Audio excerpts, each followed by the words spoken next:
Maraming salamat. We're very excited about this measure. From the first time na binanggit po namin to, napakarami na ring grupo ang lumabas para sumuporta, and we're very happy that everybody is here. So, unang-una po, the public hearing of the Committee on Science and Technology, joint with the Finance Committee, is hereby called to order. For the record, we're here to tackle Senate Bill number 1330, or the National Budget Blockchain Act. Magandang umaga po muli sa ating lahat. Maraming salamat po sa ating mga kasama sa Senado at mga resource persons na nandito ngayong araw. We're here to tackle Senate Bill 1330, an act mandating the establishment and implementation of a national budget blockchain system to enhance transparency, accountability, and public participation in the Philippine budget process, or the Philippine National Budget Blockchain Act.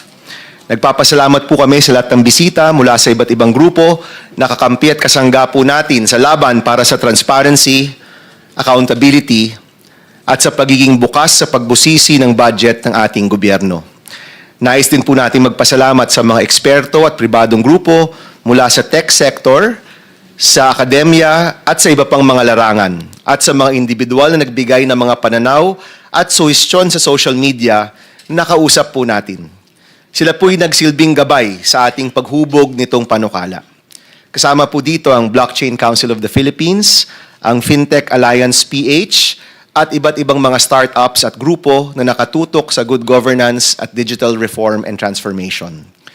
Nung hinain po natin itong bill, nagsisimula pa lang po ang investigasyon laban sa korupsyon sa ating gobyerno. Mula noon, nanawagan tayo sa Senado para sa isang budget process na madaling maintindihan ng karaniwang tao, kung saan pwede makilahok ang bawat Pilipino, mga NGO, mga civil society group, yung taong bayan, sa pagbusisi ng mga alokasyon at allotment ng ating annual budget. Nakita ho natin noong rally noong September 21 na ang kabataan ang nauna sa laban para panagutin ang mga sangkot at nakinabang sa korupsyon sa gobyerno. At naniniwala po tayo na hindi lang po ito laban para sa perang ninakaw ngayon o sa dating mga taon, laban po ito para sa kinabukasan ng ating mga kabataan. Laban po ito para sa Pilipinas na mamanahin at ipapamana pa po nila. Ngayon po, mas malakas ang panawagan na yon. Pinakita ng sambayanan ang kanilang dismaya at galit sa napakabulok na sistema ng ating gobyerno, kung saan umiiral ang korupsyon at pagnanakaw sa taong bayan sa loob ng napakaraming taon. Kahapon lang po, pati yung DOH nagsabi na merong ding ghost projects sa Department of Health. And it seems to be the same contractors at the behind all of this. Ang panukalang batas na pag-uusapan po natin ngayong araw na ito ay isang posibleng solusyon na para alam po ng bawat Pilipino kung paano ginagastos ang pera ng bayan. Ginawa po nating prioridad ang blockchain dahil ito po'y transparent, tapat at ligtas. To put our national budget on the blockchain answers many concerns and issues with our current system. Where the budget process has been opaque, blockchain can make it transparent. Kung saan may mga insertions at kompleto kuno ng mga project, makikita kung kailan at gaano katagal ang bidding, awarding, ang disbursement of funds, ang lahat ng mga kontrata, bill of materials, lahat yan maaaring makita pag napatupad po ang batas na to. Nung isang araw nag-request, pwede rin po ba yung mga bidders ilagay na rin dito sa blockchain? At sabi ko, pwede. Lahat ng impormasyon na kailangan ng taong bayan para mabantayan ang pera ng bayan, kaya pong mailagay sa sistemang ito. At dahil ang blockchain ang isa sa pinaka-secure na sistema ngayon, sigurado din po tayo na hindi ito pwedeng palit-palitan ng kung sino-sino. Ibig sabihin po, sa blockchain, ang pera ng bayan mababantayan. Narinig na rin po namin ang panawagan ng ilan na huwag mag-legislate ng spesipikong teknolohiya. Tama naman po.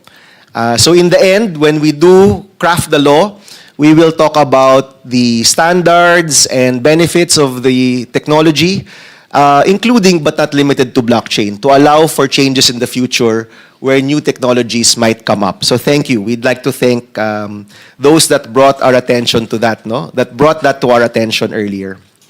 Alam din po natin na ang blockchain, hindi rin po isang magic bullet.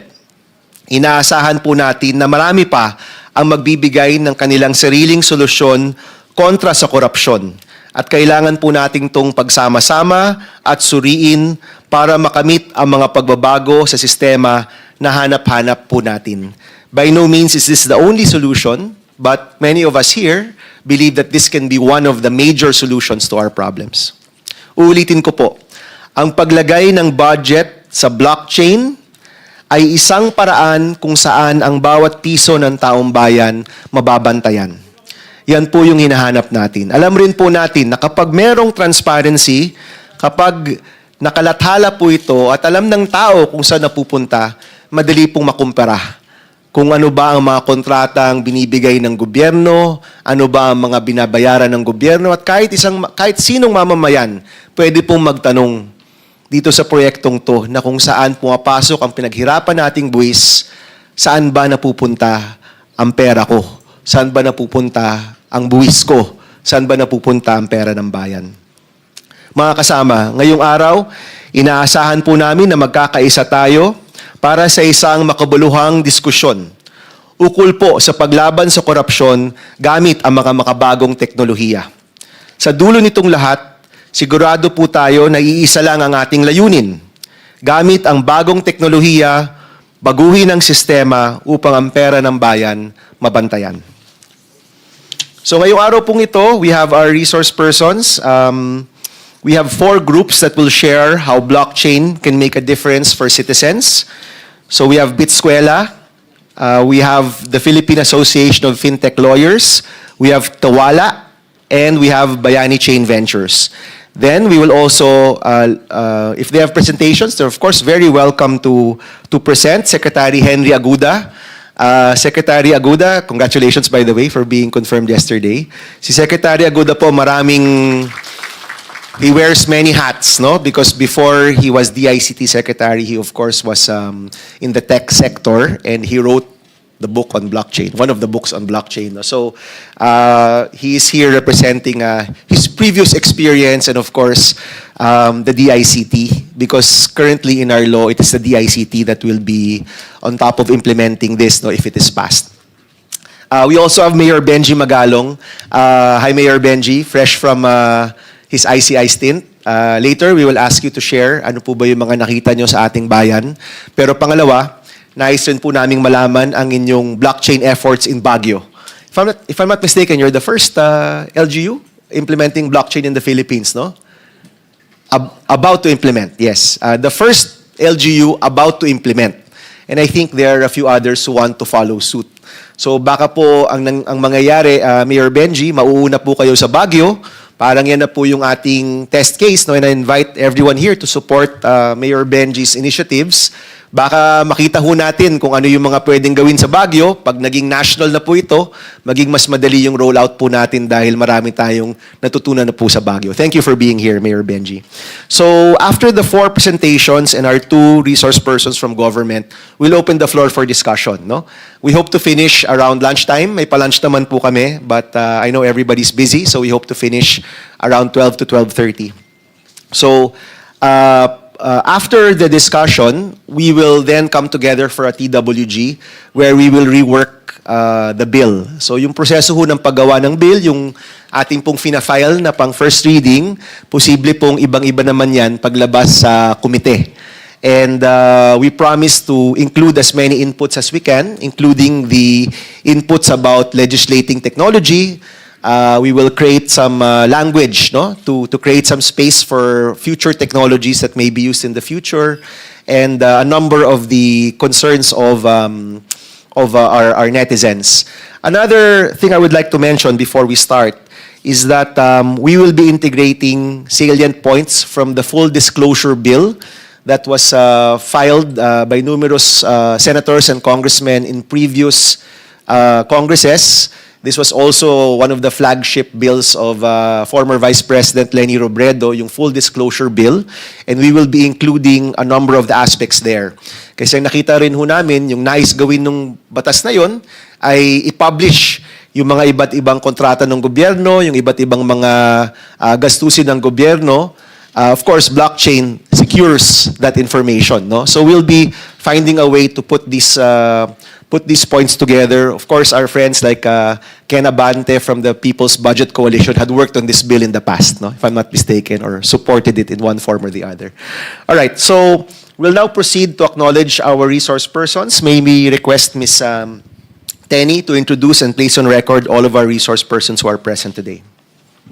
Thank you and good morning, Mr. Chair and our guests. So for today's public hearing, we are joined by the following resource persons. From government agencies, from the Department of Information and Communications Technology, the Secretary Henry Aguda. From the Department of Budget and Management, Attorney Maria Francesca Del Rosario, Undersecretary and DBM Chief Information Officer. From the Department of Finance, Attorney Jericho Cadorna, Attorney 4 from the Bureau of Treasury.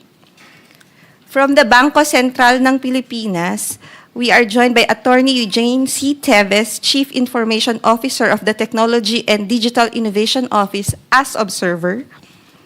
From the Securities and Exchange Commission, Philippine Innovation Office, Attorney Paulo Montano Ong, Assistant Director, is here with us. From the Department of Science and Technology, Advanced Science and Technology Institute, or ASTI, Dr. Franz De Leon, its director, is with us as well. From the Baguio Local Government Unit, we are joined by Mayor Benjamin B. Magalong. From the private sector, from Union Bank Philippines, Ms. Catherine Bautista Casas, Vice President, Head of Emerging Technology Business Group. From Blockchain Council of the Philippines, we are joined by Dr. Donald Patrick Lim, its President, and Attorney Mark Goriseta, Trustee and Co-Founder. From FintechAlliance.ph, we are joined by Ms. Imelda Tiongson, Trustee.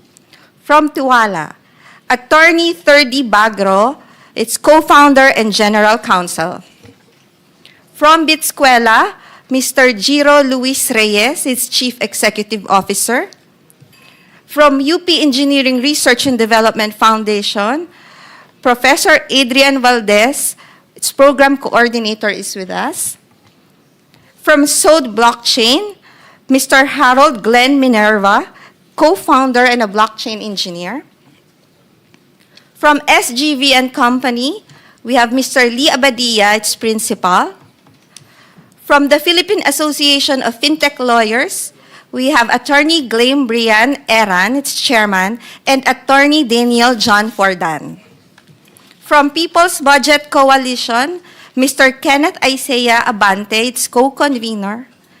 And last but not the least, from Bayani Chain, we have Mr. Jello Wong, its Chief Growth Officer. That is all, Mr. Chair. Thank you, Tenny. So, kukwento ko lang po, no, before we start with Bitsquela, I had this idea to put the budget on blockchain and other government transactions in 2023 when I had my fellowship abroad. And sila Ken nga ka-message namin noon, di ba, if you remember, Ken. Hindi ko naisip na posible siyang mapatupad because even at that time, ang nasa isip po natin, kung iba-blockchain mo yung budget, talagang lahat ng aspeto ng budget pwede mong ipakita sa taong bayan. At naisip ko, mapapasa kaya ito? Considering that it's more than just FOI, it's more than full disclosure. It's all of that put on another level altogether. And I was thinking to myself, siguro mapapasa lang to kung talagang lahat ng leadership magkaisa para mapatupad to. And considering where our country is at that time in 2023, nasa isip ko, baka hindi ito mapapasa. But here we are, 2 years later, and I actually have a good feeling that we can get this bill passed. We already see other government agencies like DBM and DICT already starting the process of putting blockchain in. LGUs already starting putting blockchain into their financial records. And now, 2 years later, from the time na feeling ko hindi ito mapapasa o imposibleng mapasa, ngayon, palagay ko, isa itong importanteng solusyon para sa mga problemang hinaharap natin. And I hope that everybody here can really come together and pursue this. No? We also have, I think, at least 6 congressmen who have filed versions in Congress. And we're coordinating with them. And yung ilalabas po natin dito, handa rin po silang suportahan. So later, I will ask Secretary Aguda kung sa tingin ba niya kayang mapasa rin ang bill na ito in the soonest possible time. No? Isa lang pong request sa ating mga resource persons. Alam ko po, karamihan dito, alam na kung ano yung blockchain. Pero ito pong ating hearing is a public hearing. Marami pong nanonood at nakikinig. May request that we also try to lessen the tech speak and the tech jargon, and let's speak as plainly as possible. Let's not assume that everybody understands what the technology is. Kasi sa totoo lang, ang kutob ko mas maraming mga Pilipino hindi rin naiintindihan ang ibig sabihin ng blockchain. Naiintindihan at sinusuportahan yung idea of blockchain na magiging secure yung ating transaction, magiging transparent at hindi pwedeng palit-palitan, hindi pwedeng loko-lokohin lang. Pero yung teknolohiya mismo ay posibleng hindi rin gaanong naiintindihan. So may I request everyone to speak plainly, no? And to always think of the public because this is a public hearing with regard to your presentations. So with that, let me begin with Bitskwela. Is it Mr. Reyes who is presenting? Go ahead po, you have the floor. Yes, you have 10 minutes po. Thank you po. May I get my slides up po? How do you... But good morning to everyone here po. No? I'm very happy to be here. To Senator Bam's point a while ago, that's why I'm here, to simplify and demystify what blockchain is for our audiences all around the nation in layman's terms po. No? So, ako po si Jiro Reyes from Bitskwela. We are one of the leading education brands in the Philippines for crypto and blockchain. No? We have been doing different initiatives for upskilling, for capacity building, and of course for training of our professionals in the Philippines towards blockchain careers. So over the past 5 years in doing all of these from Luzon, Visayas, and Mindanao, I have a very unique experience in terms of knowing what the public perception is towards blockchain from a regional perspective. Next slide please, if I may. Ayun. And ang common nakikita ko pong theme talaga is whenever we go to universities, different LGUs and different sectors, from students, from faculty, they all tell me the same thing na, okay, Jiro, gets ko yung idea ng blockchain. I get the benefits. I see the news, the positive PR from around the globe. Alam ko na maganda siya. Pero ano nga ba ang blockchain, di ba? They always go back to that point. They don't know what the core tech really does. And that's exactly the question. Next slide, please, that I want to tackle here quickly today. Next slide, sorry. Very short but profound question, and very important. What is the blockchain? So next slide, please. So sa Bitskwela po, the way we define the blockchain is we liken it to a notebook. Sorry, next slide po. Ayun, we liken it to a notebook. Think of this notebook, this orange notebook, as a place or a tool where you can put your transactions, records, or data. Next slide, please.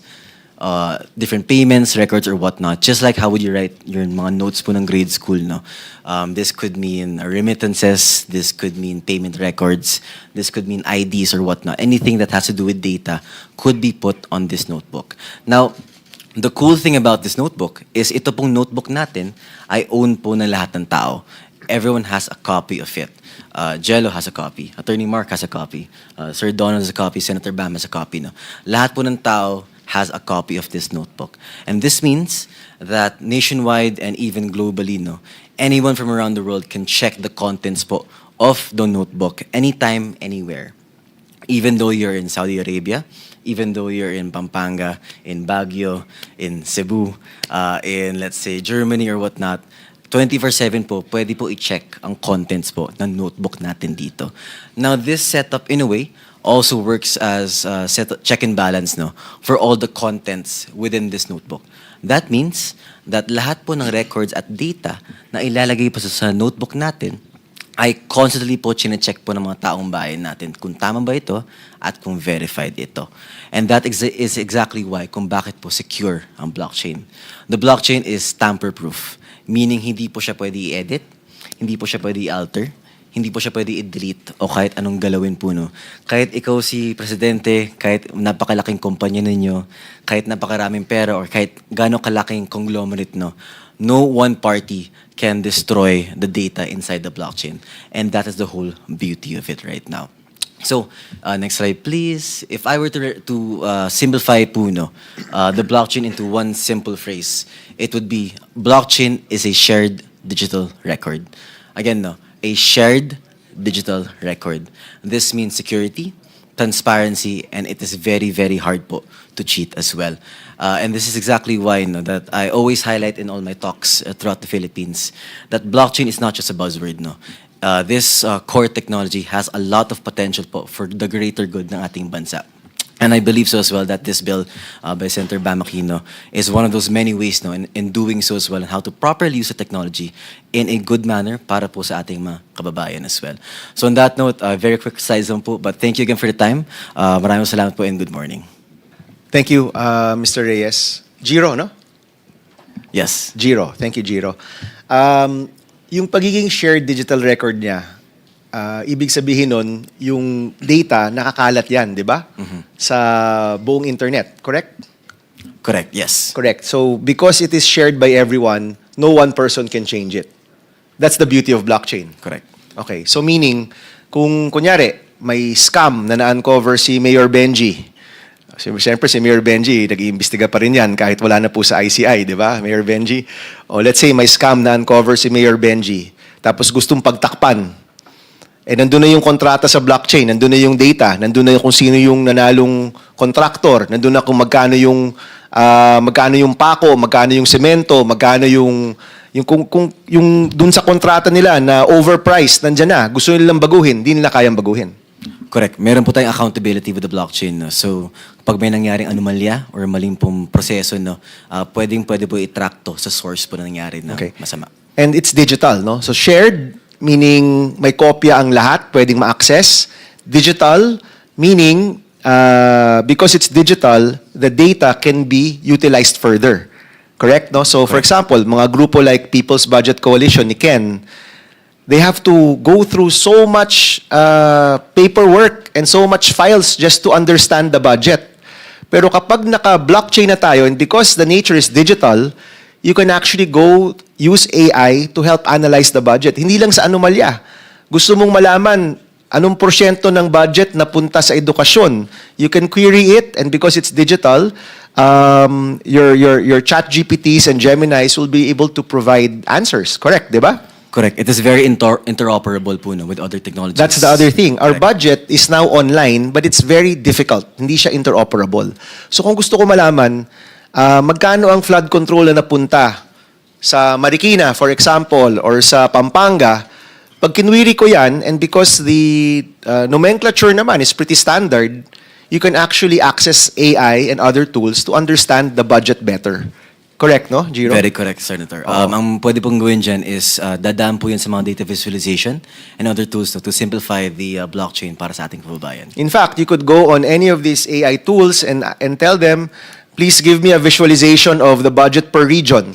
And they would create, sabi mo, gusto ko pie chart, gusto ko graph, gusto ko ganito, and they could do it, right? Correct, yes. Yes, and we're not able to do that now because the budget is very difficult to manage. Isang gusto ko rin gawin, and tinry namin ito nung isang araw, tinanong ko, magkano ang semento? Magkano ang semento, kunyari, sa Region 3 ngayon? And they were able to put out the price list of cement in a particular area at that particular time. If our contracts are on the blockchain, pwede mo i-compare yung presyo ng semento sa retail at yung presyo ng semento sa bill of materials ng mga infrastructure projects in government. Correct, right? Correct, Senator, yes. And you can even, and kung budget watchdog ka, gaya ng People's Budget Coalition, you could even have an alert. Anytime may kontrata na makapasok sa blockchain na mas mataas ng X% Sa retail, yung presyo ng semento, presyo ng bakal, presyo ng pako, you could create a program which would automatically alert you, alert the public, alert the media na bakit may kontrata na overpriced. Correct, di ba? Yes, kasi real-time po yung pagpasok ng data sa blockchain. No? So, the second it comes in and out, pwede po itong ilagay sa mga iba't ibang The accounts. second that somebody puts in that contract na may bill of materials, you can have a program that automatically analyzes it, compares it to public data or public prices that are available on the internet. Correct, Senator. Correct. Yes. So, hindi lang siya shared digital record. Kasi yung isang aspeto, hindi pwedeng baguhin. Yung isa ay pwedeng intindihin. Di ba? Hindi lang siya pwedeng mahanap eh. Pwede ka gumamit ng mga tools para mas maintindihan ng malalim itong mga contracts and mga transactions na ito. Yes, these are the applications on top po of the blockchain that can be built around it. And at least, of course, you're the tech people. Pero sa palagay ko, di na yan ganun kahirap ngayon, no? As long as it's digitized and it's available, you can use so many tools, even your ChatGPT, Gemini, whatever LLM you have, to help you analyze the budget further. Correct. Isang prompt lang po yan sa mga AI right now, tas kaya na po yan agad. Exact. Kain ka agad. Yes, Okay, kain kain ka agad. Sige, thank you for that, Giro. All right, we will now ask PAFLA, the Philippine Association of Fintech Lawyers, to give their presentation. Is it Mr. Fordan? Yes, Yes, sir. go ahead, sir. May we ask for the presentation to be flashed? Good morning, Mr. Chair. Good morning, everyone. So we have such a transformative proposal here, placing our national budget on a blockchain. So our presentation, Pera ng Bayan, Bantay ng Bayan, illustrates how this innovation can fundamentally change the relationship between Filipinos and our government by enhancing transparency, accountability, and public trust. Three things we badly need right now. Next slide. Let me begin with a question that many Filipinos ask. Saan ba napupunta ang buwis ko? Our current budget system, while functional, resembles this complex network of pipes. Medyo magulo at mahirap maintindihan. Papasok yung pera mula sa binabayad nating tax, and then may public services or projects on the other end. However, the journey between these points remains largely opaque to the average citizen. And this lack of transparency creates several challenges. First, limited visibility into how funds move through the government. Hindi natin nakikita kung paano na-allocate at lumilipat ang pondo ng bayan. Second, fragmented record keeping across multiple agencies. Wala tayong iisang malinaw na reference kung paano ginagamit ng gobyerno ang pera natin. Third, delayed reporting that can take months or even years. Of course, delayed reporting means delayed detection of anomalies as well. And finally, vulnerability to manipulation of financial records. Dahil nakatago, madaling i-manipulate ng ilang tao na may hawak. So recent issues with flood control projects have led to mass protests and call for greater accountability. And we all know that when public trust erodes, the very foundation of our democracy weakens. And this is why we must address these challenges with urgency and innovation. Next slide, please. Ayan. So imagine a system, previous slide, sorry. Imagine a system where every citizen can follow public funds from allocation to specific projects to disbursements. Let me share some examples of how this might look like for ordinary Filipinos. A mother in Mindanao, let's call her Maria. Pwede niyang gamitin yung phone niya to scan a QR code at her children's school construction site. And upon scanning, makikita niyang 10 million pesos ang allocated na pera para sa building and 80% paid na ang contractor nito. If the reported progress is different from what she sees in the site, she has concrete evidence to immediately raise concerns with local officials. Si Juan, for example, isang magsasaka sa Visayas. Pwede siyang makatanggap ng text message kung na-release na sa kooperatiba ang kanyang 5,000 pesos na agricultural subsidies para sa fertilizer. This way, kapag mas mababa ang ibinigay sa kanya, kunwari ang inabot lang sa kanya 3,000, may pangahawakan siya at papakita na kung magkano ang tamang halaga ng subsidy. A student in Luzon, for example, named Anna, concerned about rising tuition, she could access a simple dashboard showing her university received 50 million pesos from the national education budget. Sa dashboard na to, pwede niyang makita kung magkano ang allocated para sa scholarships, facility improvements, and research grants. And these aren't just distant dreams. These can be made possible through the blockchain technology that we just discussed earlier. And we can create a system where transparency isn't just a buzzword, but a fundamental feature into how our government operates. Next slide, please. So, ano nga bang blockchain? As discussed earlier, you can think of a blockchain as a digital version of the traditional ledger or record book, but with key differences. In a traditional system, there might be one official record keeper maintaining the books. Kapag nagkamali siya, or worse, if he deliberately alters the records, it can be extremely difficult to detect. On the left side of this image, you see traditional record keeping. Isang notebook, pwedeng mamanipula, pwedeng mawala, pwedeng itago. On the right, you see blockchain's approach. Multiple synchronized copies held by different community members, making manipulation virtually impossible. And having a blockchain is akin to the concept of bayanihan, community cooperation and accountability. Since the logbook is shared among the community, bawat isa sa atin magkakaroon ng kopya at access sa bawat transaksyon ng gobyerno. And one key feature is that the entries cannot be altered once they are verified. In the blockchain, each record is copied and distributed to everyone in the community and verified by consensus before new entries are added.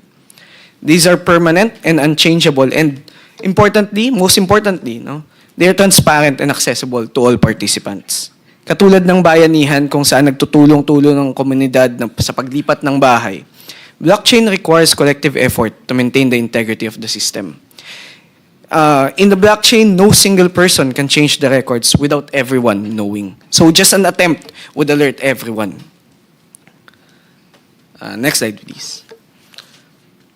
One key feature of the blockchain, as mentioned earlier, is immutability. Ibig sabihin, kapag nakalista na, hindi na mababago. Because of this, there's going to be a reliable audit trail or pathway of funds, which would drastically reduce opportunities for corruption. To clarify, utilizing the blockchain technology will not eliminate corruption, but it will definitely make it harder given the transparency and immutability it provides. Mahirap gumawa ng kalokohan kapag nakikita ng lahat. In fact, the DPWH has already started utilizing blockchain technology through what they call the integrity chain to prevent collusion and manipulation of records in public works. So, next slide, please. This chart is an example of how a blockchain-based budget system creates an unbreakable chain of accountability. Let's say, Teacher Grace. No? Imagine, gagawin yung bubong ng school nila para sa darating na tag-ulan. Using the blockchain system, she could view the budget allocation. Pwede yung tignan kung may pondo na para sa repairs ng school. And after that, she can track the fund transfer. Nailipat na ba mula sa DBM papunta sa DepEd ang pondo. Then, after that, she can monitor project implementation. See when the project was approved and which contractor was selected. Verify payments. Track payments made to contractor and compare it against the works completed. And finally, confirm completion. And because of that, because of all these records that she has, she can report discrepancies if the project is marked complete but the work is not there. As we can see at each step, both government auditors and the blockchain network validate and record these transactions, creating multiple layers of verification. This system transforms ordinary citizens from passive observers into active participants in governance, creating accountability at every step of the budget process. Next slide, please. A blockchain-based budget allows every Filipino to see the journey of public funds in real time, from allocation to disbursement to the final project. The path is clear and traceable. Balikan natin si Maria from Mindanao. If there's any problem with the construction of her children's school, hindi na niya kailangan mag-file ng iba't ibang request o pumunta sa iba't ibang opisina ng gobyerno. Pwede siyang tumingin sa kanyang phone where she can see every step na dinaanan ng pera ng bayan. Kapag na-release na ang 10 million na pondo mula sa DBM papunta sa DPWH, makikita niya kaagad in real time kung anong biniling materyales at magkano, pwede ring makita at ma-record sa blockchain. And all of this, until the completion of construction, can be viewed through simple and easy to understand reports. Each Filipino can become a potential watchdog, creating a culture where transparency is expected and accountability is the norm. Hindi lamang to tungkol sa paghahanap ng mali. Ito ay tungkol sa pagbabalik ng tiwala ng taong bayan sa pamamagitan ng pagiging bukas at aktibong pakikilahok. Next slide, please. So finally, let's compare the traditional budget system with the blockchain-based approach. In the traditional budget system, records can be altered after the fact. For instance, given this issue with the flood control, di ba, nagkaaroon ng tampering o nawawala yung mga ebidensya. Access to financial record information is limited. Fund movements are difficult to trace. Fraud may take months or even years to detect. Centralized control, of course, it creates vulnerability kasi iilan lang ang may hawak. With the blockchain, all transactions are permanent, immutable, they cannot be changed. Next, public access to the budget transactions is guaranteed. A complete audit trail exists, from allocation to spending. And real-time verification and anomaly detection is possible. Distributed verification prevents manipulation. So, as a final example, let's say I have been requesting to have a road fixed for years. Under the traditional budget system, pwedeng sabihin sa akin paulit-ulit na wala pang pondo. O kaya dumating na yung pondo pero wala pa rin ginagawa. With a blockchain system, I could verify whether the funds have really been allocated or wala pa. I could see if the allocated funds were diverted to other projects. Then, I could identify exactly where in the process the project stalled. And finally, I could report my evidence-based concerns instead of rumors and frustration. Hindi kwento-kwento lang, meron tayong pinangahawakan. And this comparison clearly shows how blockchain system creates a system where corruption becomes significantly more difficult to conceal and ordinary citizens gain the power to hold officials accountable with verifiable facts. From farmers to students, urban professionals to rural citizens, blockchain empowers everyone to participate in safeguarding our national resources. Putting our national budget on the blockchain will create the foundation of a future where every Filipino can say with confidence, alam ko kung saan napupunta ang buwis ko. Thank you for your attention, everyone. The Philippine Association of Fintech Lawyers stands ready to support this bill until it becomes a law. Thank you, Attorney. So dalawa yung nasa isip ko no, from your presentation. Unang-una, yung paghahabol sa mga kontrata na overpriced at lahat yan mas magiging madali kung may blockchain. But on the other hand, because it's on blockchain, preventive rin siya. Yes, no? sir. Kumbaga, mas mahirap magtago kasi nung kausap namin yung DPWH, no, yung si Bryce Hernandez at si Henry Alcantara.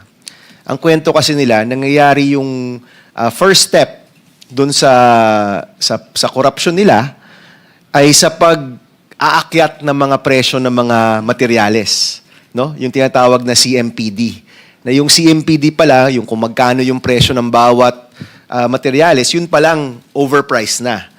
Tapos yung bawat unit na kailangan para sa isang infrastructure, kunyari, imbis na 100 lang yung 100 bags of cement, gagawin lang 200 bags of cement or 300 bags of cement. At dahil masalimuot itong mga proyektong ito, natatago talaga nila. But if we have that information also on the blockchain, and you can cross-reference it, no, with publicly available data, or anybody, any watchdog or any citizen can check yung dami at yung presyo, ayun palang malaking bagay na yun. No? Makikita mo na kaagad yun. At siguro, kung transparent ito, mas matitigilan yung mga taong nais na mag-overprice ng mga proyekto sa gobyerno, Attorney.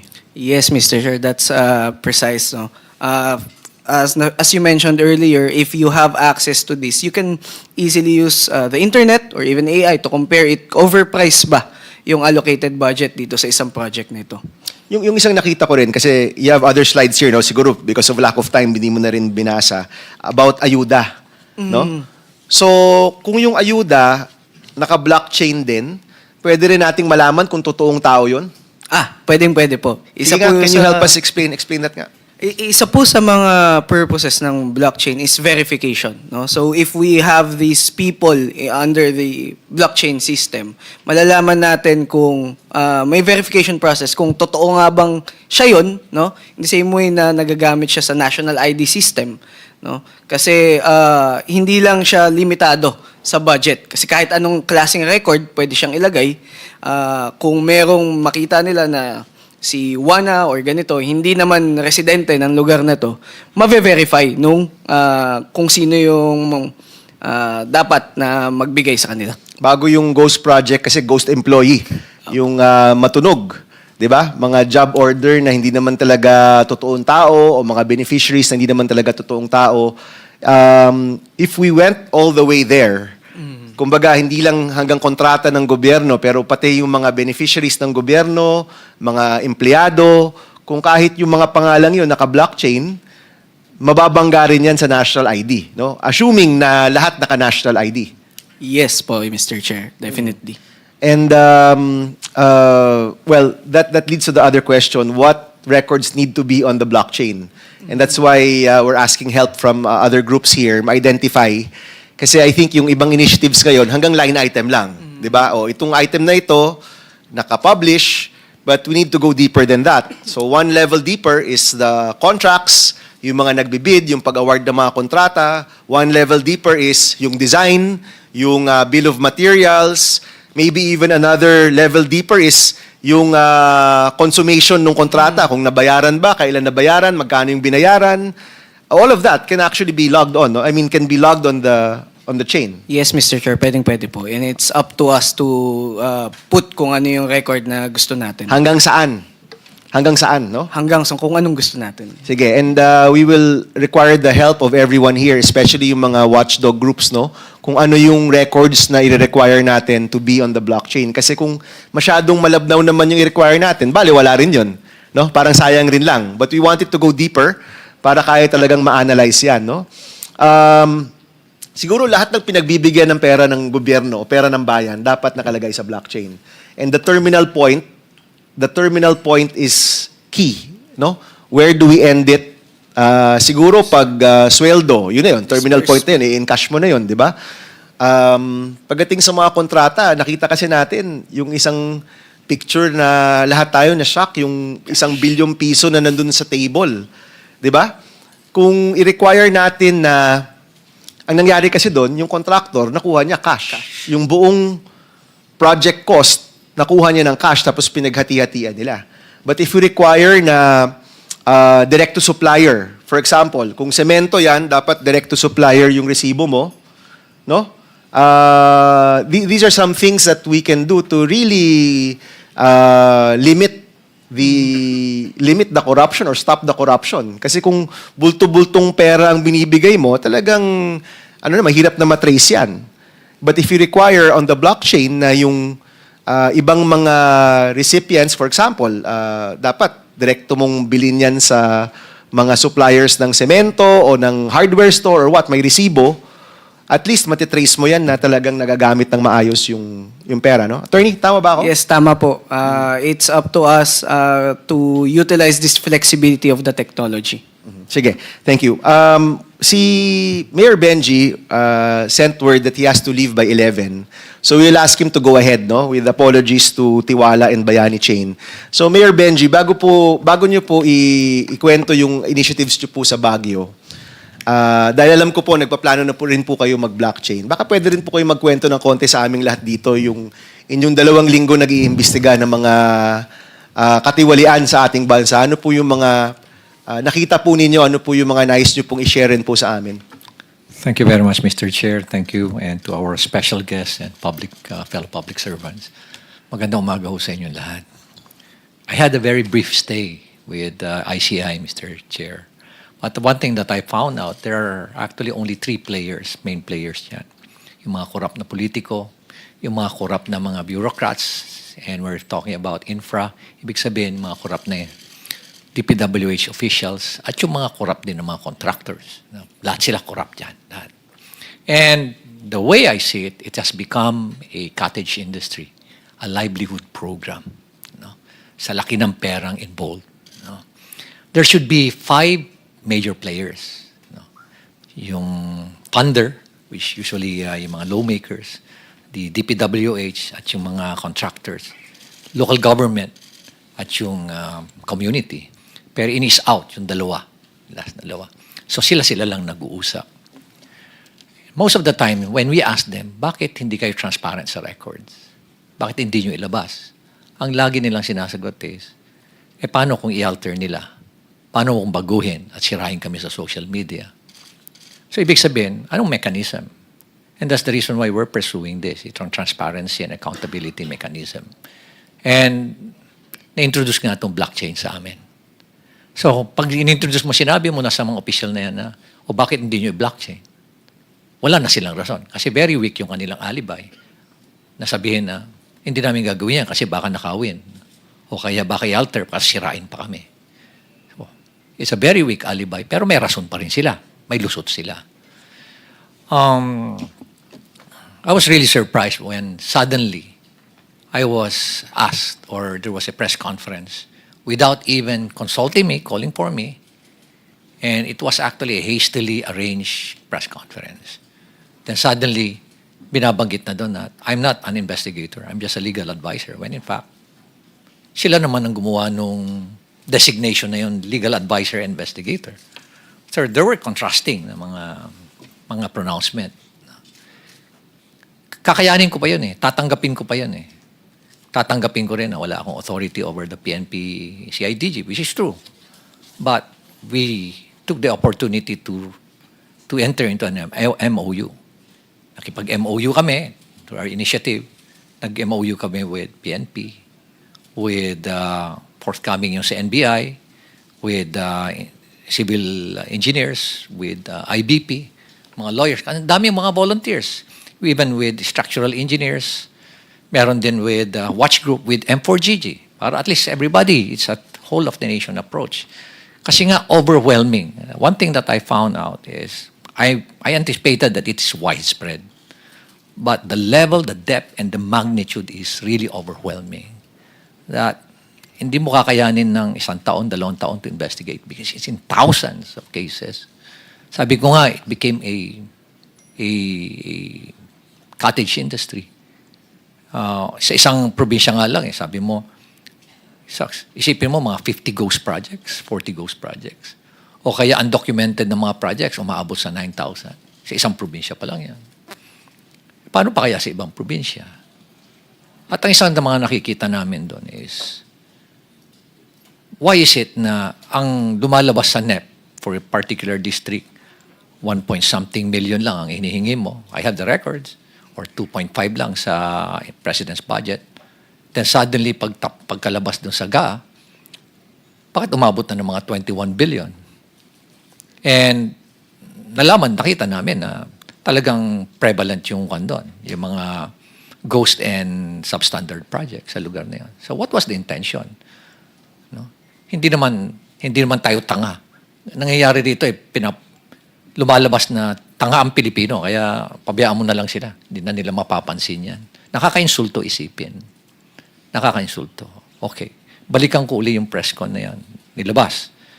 And then, suddenly, tinabi na may conflict naman ako, being the mayor, and at the same time, being a member of the ICI.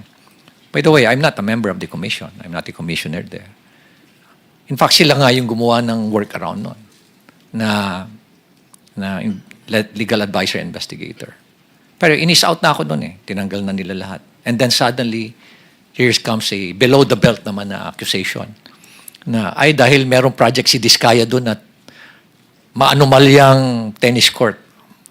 Ay, sobra na yan. Yun na hindi ko matake. Di ba? Parang pinapalabas mo pa na korap ako. Ay, yan na. Mag-aaway na tayo dyan. Ano? Sa unang-una, sabihin ko nga, kung bulok ba ako, lalabanan ko yung mga very powerful na tao dyan. Diba? You have to make sure that you have the moral ascendancy bago mo labanan yung mga tao. Otherwise, masisira ka din. So nonetheless, I think I struck a nerve. No?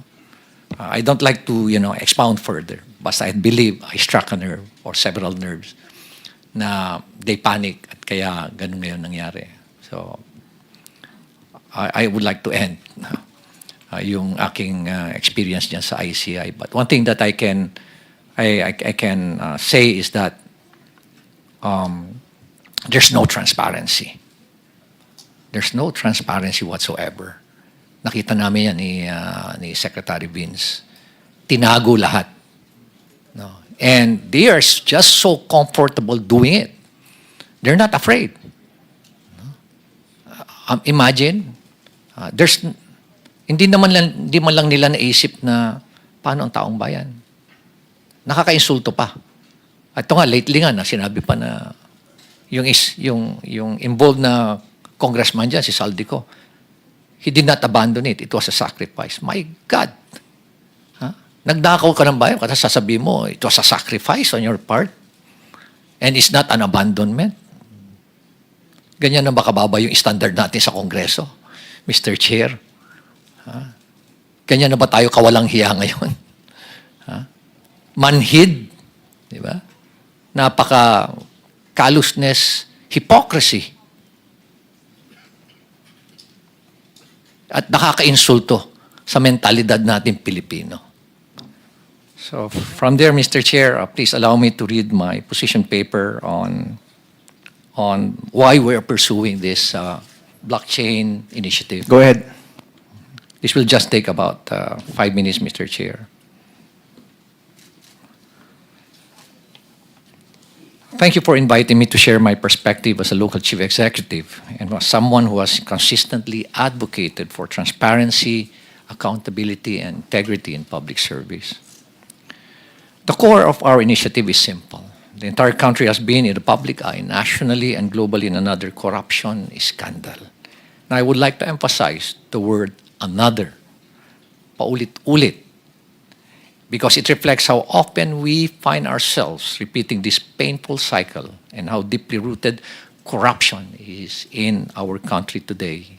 It's structural, it's systemic, it's highly syndicated and well-organized, Mr. Chair. Tama na.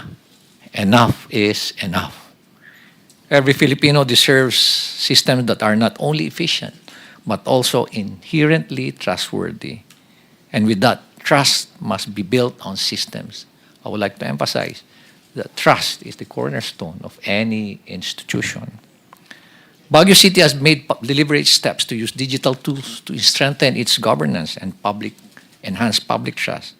And as part of our commitment to the open government partnership, I would like to inform you, Mr. Chair, that in the entire world, there are only about 160 local government units who are members of that OGP. It's a global network wherein follows a basic principle that local government that practices transparency, accountability, and strong citizens' participation are more progressive in terms of growth and development. And that's the reason why us, for Baguio City, we're a member of that. We strive to be a member of that. And in the entire country, out of the 1,400, almost 1,500 local government units, there are only 4 who joined the OGP. Hindi kami natatakot. Why? Sa transparency. Kung wala kang ginagawang mali, hindi ka dapat matakot. And that's why we're pursuing an open government policy. We're now partnering with Bayani Chain. Nakita niyo ho itong mga napakabatang bata. Itong dalawa ho. Yan, si Jello at si Alfred and Paul and the rest of the team. They approached me, we piggyback dun ho sa DBM para hindi ho kami gumastos. And one thing we told them is, make us as your value chain. Pag sinabi niyong Baguio City, then maraming local government na mag-strive also at, This partnership aims to strengthen public accountability, provide permanent audit trails, and promote participatory governance. And we are to go live 2 weeks from now, magkakaroon na ho kami or next week, magkakaroon na ho kami ng capacity building today, and we go live on October 15. Yes. Mayor, how long was the process from sinimulan niyo yung partnership till mag-go live po kayo?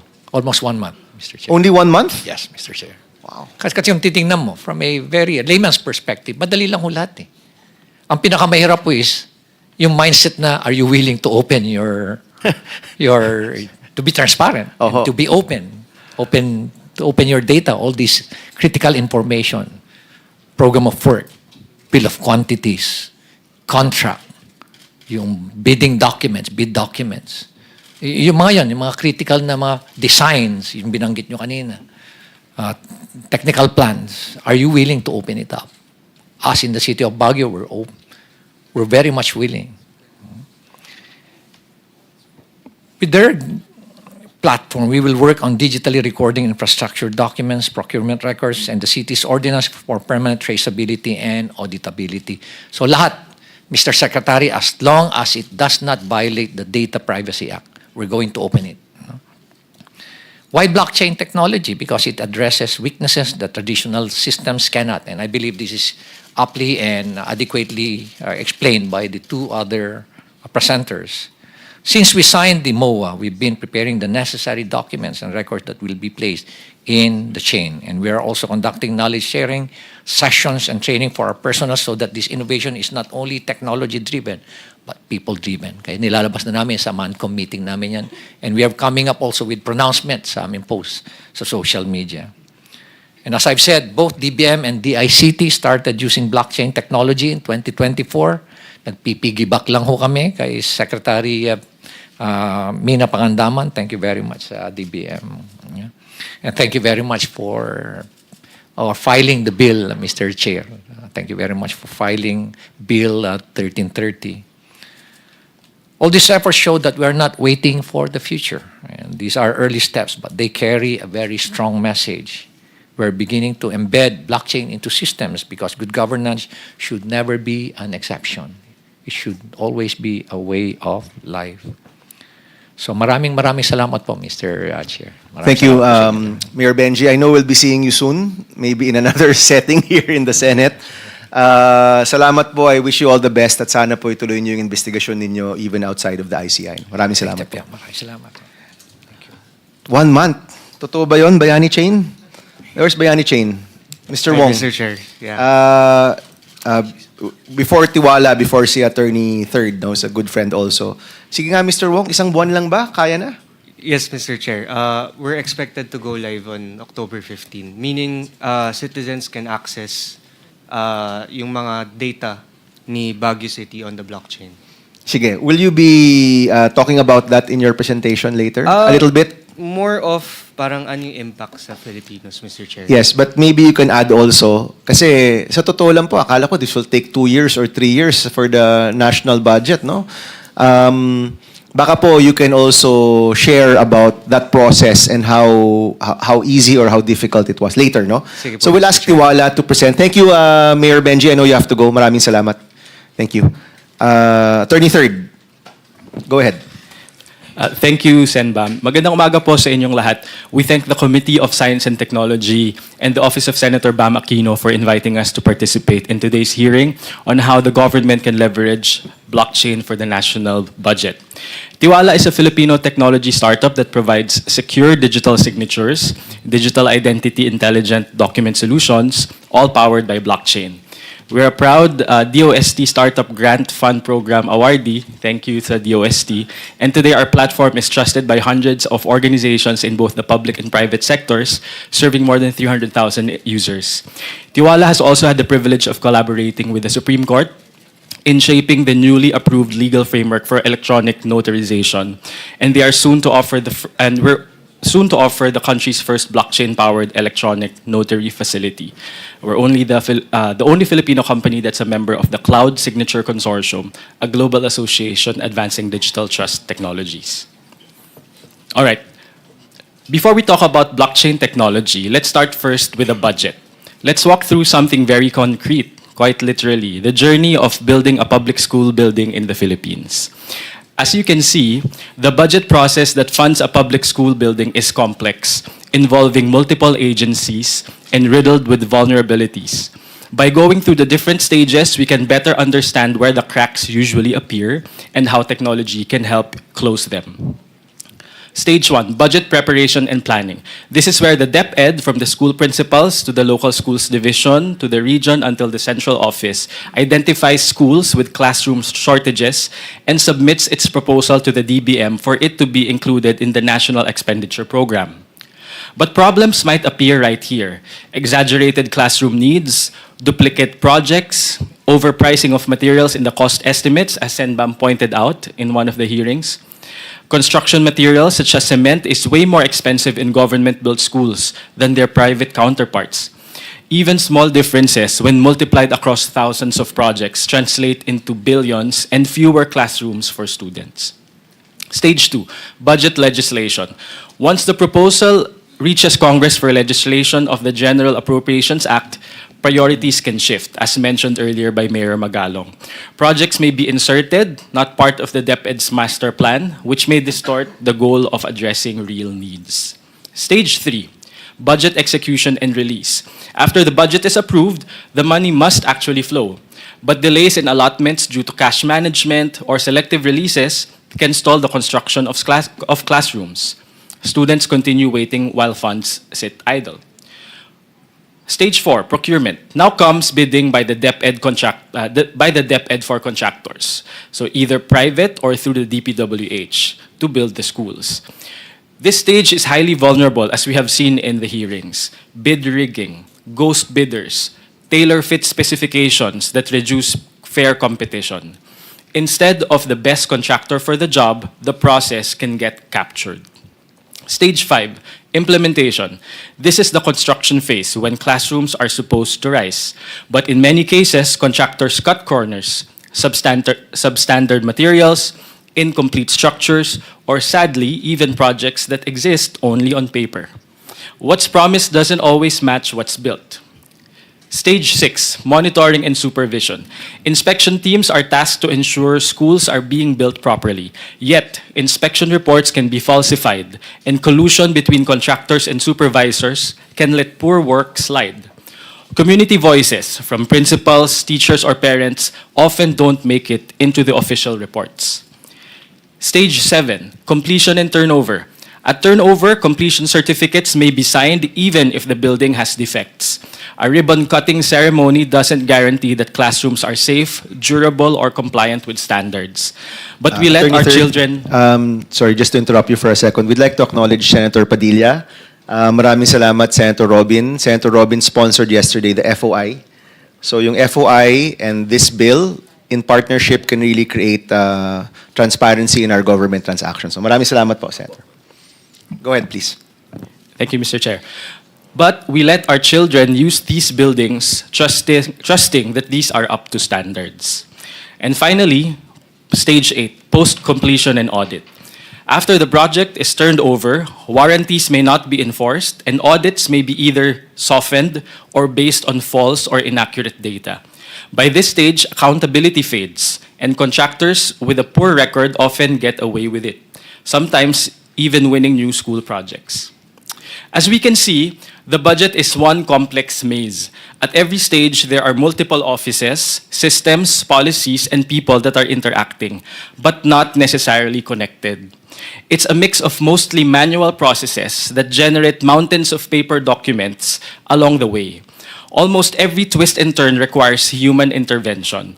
The process is opaque, with weak accountability mechanisms, and the accuracy of information is never guaranteed.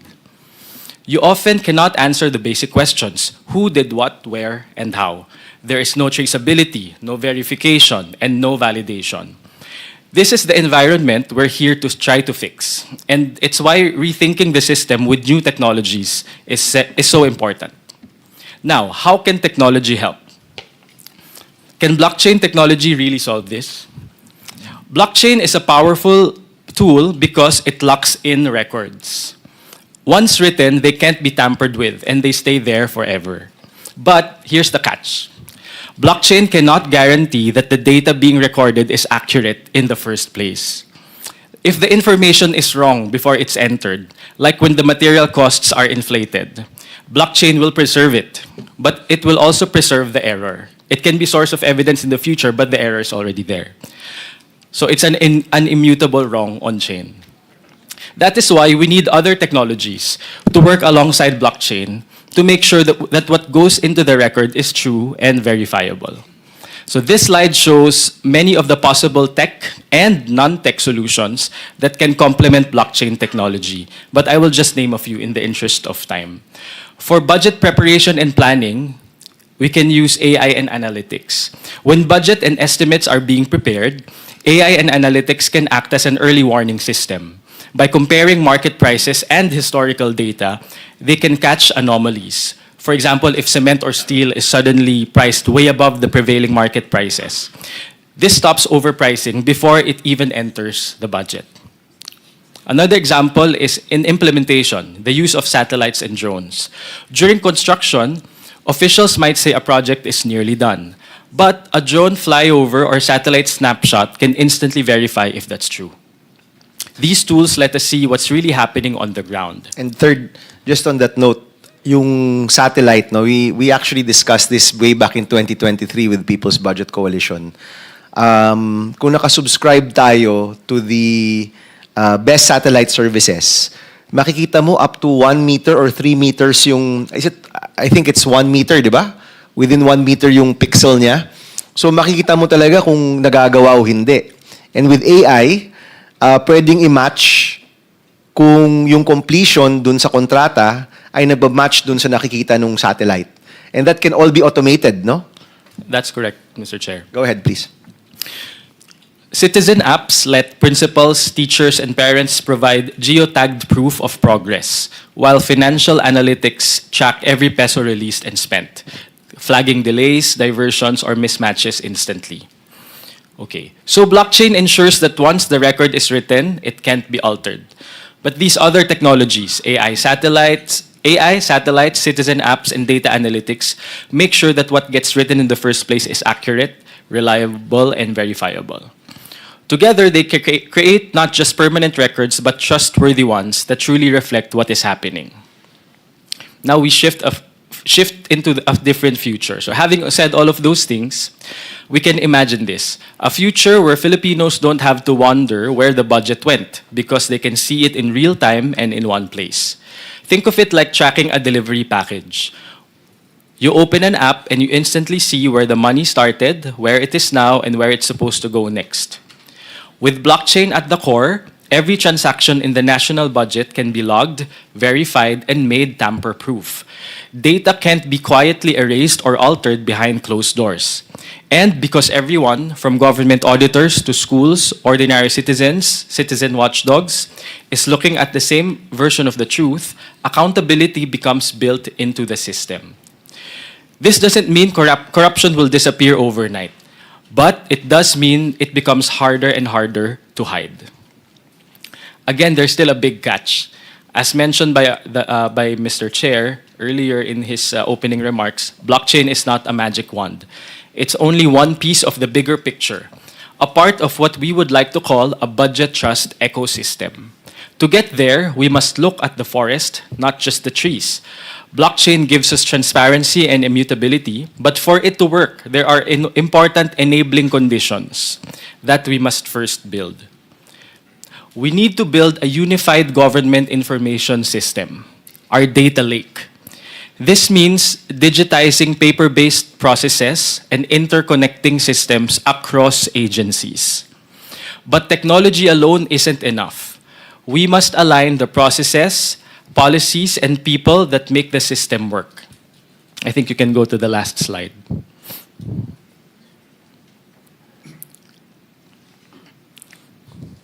This is much easier said than done. But with the passage of the E-Governance Act, Republic Act 12254 last month, and other laws like the Anti-Red Tape Act, and much political will and openness to collaborate from the agencies concerned, this is possible. The end output of these systems must be digital. Blockchain is a decentralized digital ledger. It cannot record paper artifacts. Too often, agencies use expensive software, but at the end, you still print, sign, and pass papers around, and then scan them to be digitalized. We need digital signatures to secure these documents, make them tamper-proof, auditable, and traceable. At this stage, accuracy and validity are critical. That's where other technologies and safeguards come in. Remember, the blockchain itself only records cryptographic proofs. The actual documents and evidence may remain off-chain but must be secured. Once processes are digital and data is validated, then and only then can we record every transaction on the blockchain. As you can see there are tech and non-tech solutions to check the data if it's accurate or anomalous. So that's part of it is really administration of justice also. With these puzzle pieces in place, we can see a reliable, accurate, and verifiable budget, one that the Filipino people can trust. In closing, bringing the national budget onto the blockchain won't end corruption by itself. Blockchain is only a tool, but it is a step towards stronger accountability and greater transparency. For Filipinos, this means fewer chances for funds to be lost and more chances for resources to reach communities where they are needed most. We support the push to place the budget on the blockchain, but it must come with enabling reforms, fully digital processes, interconnected institutions, and for the bad actors, swift and certain punishment commensurate with their crime. Also important, any law must be technology neutral. Tools change and become outdated over time, but the principles must remain. Blockchain is not a silver bullet. It creates an immutable, transparent, verifiable record, but it's just one of the tools. Combined with AI, analytics, satellites, IoT, drones, citizen apps, it can supercharge oversight and reduce corruption.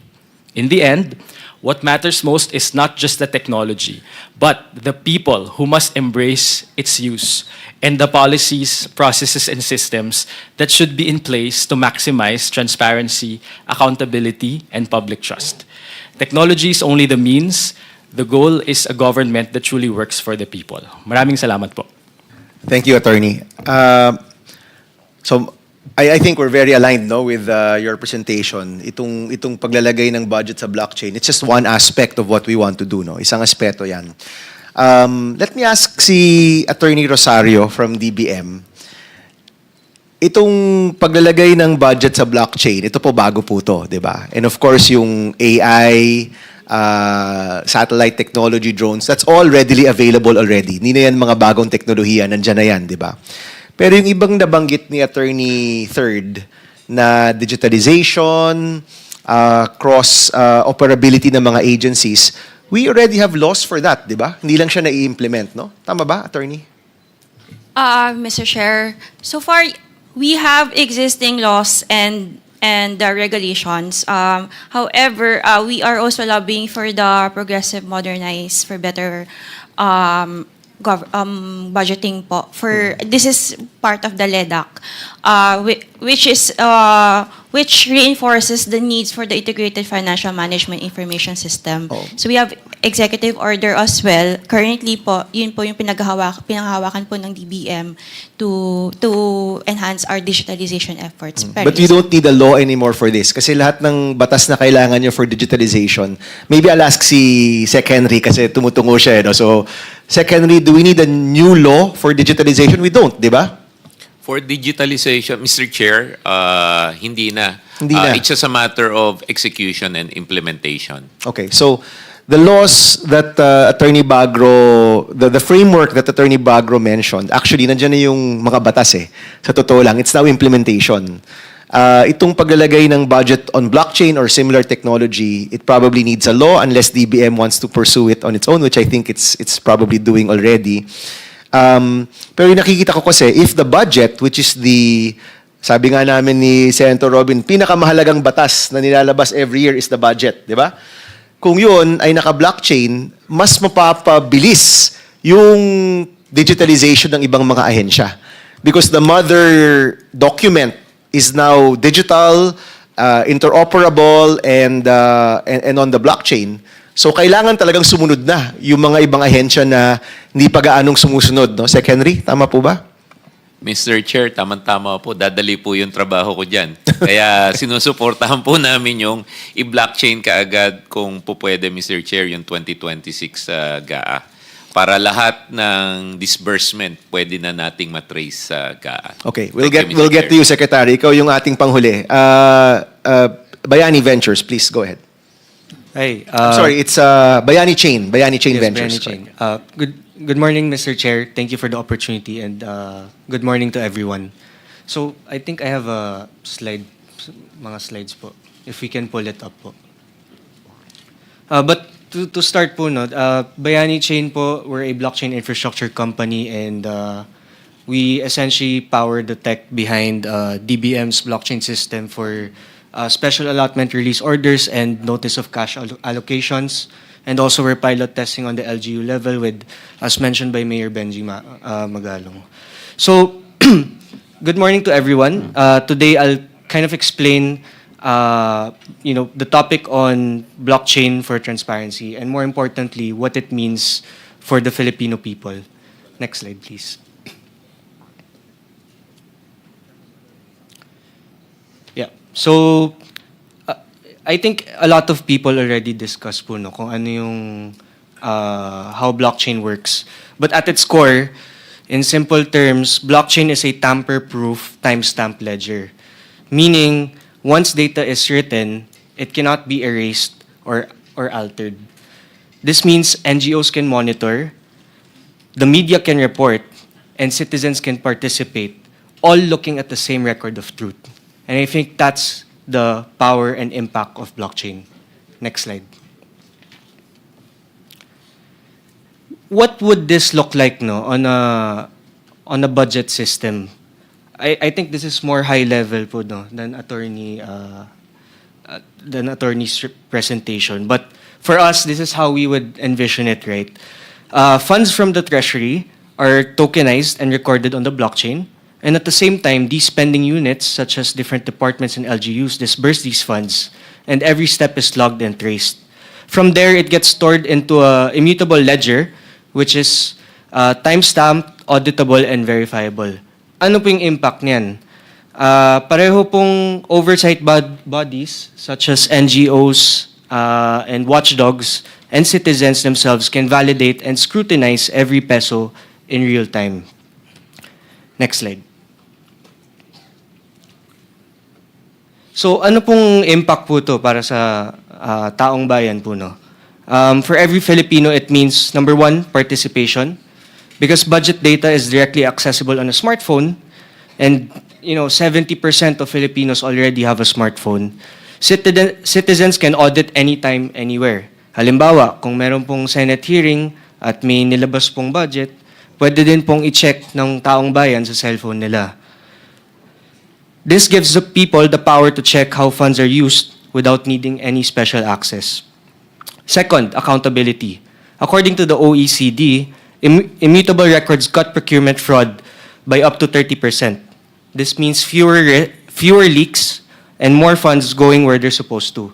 And I think in this day and age, this is exactly what we need po, no? Especially to rebuild public trust. And lastly, efficiency. World Bank studies show na digital ledgers can cut processing times by 50 to 90%, which translates to faster IDs, permits, and government aid, services that ultimately touch our everyday lives. And for my last slide, I'd like to talk about what's happening around the world, no? So, actually, yung dinidiscuss po natin ngayon, Mr. Chair, hindi lang po theory to. Ginagamit na po to and pinapilot test po sa ibang bansa. So, for example, in Estonia, digital governance saves 2% of GDP every year. For us, that's around more than 200 billion pesos, no, which could be dedicated to building classrooms, hospitals, and brand new infrastructure.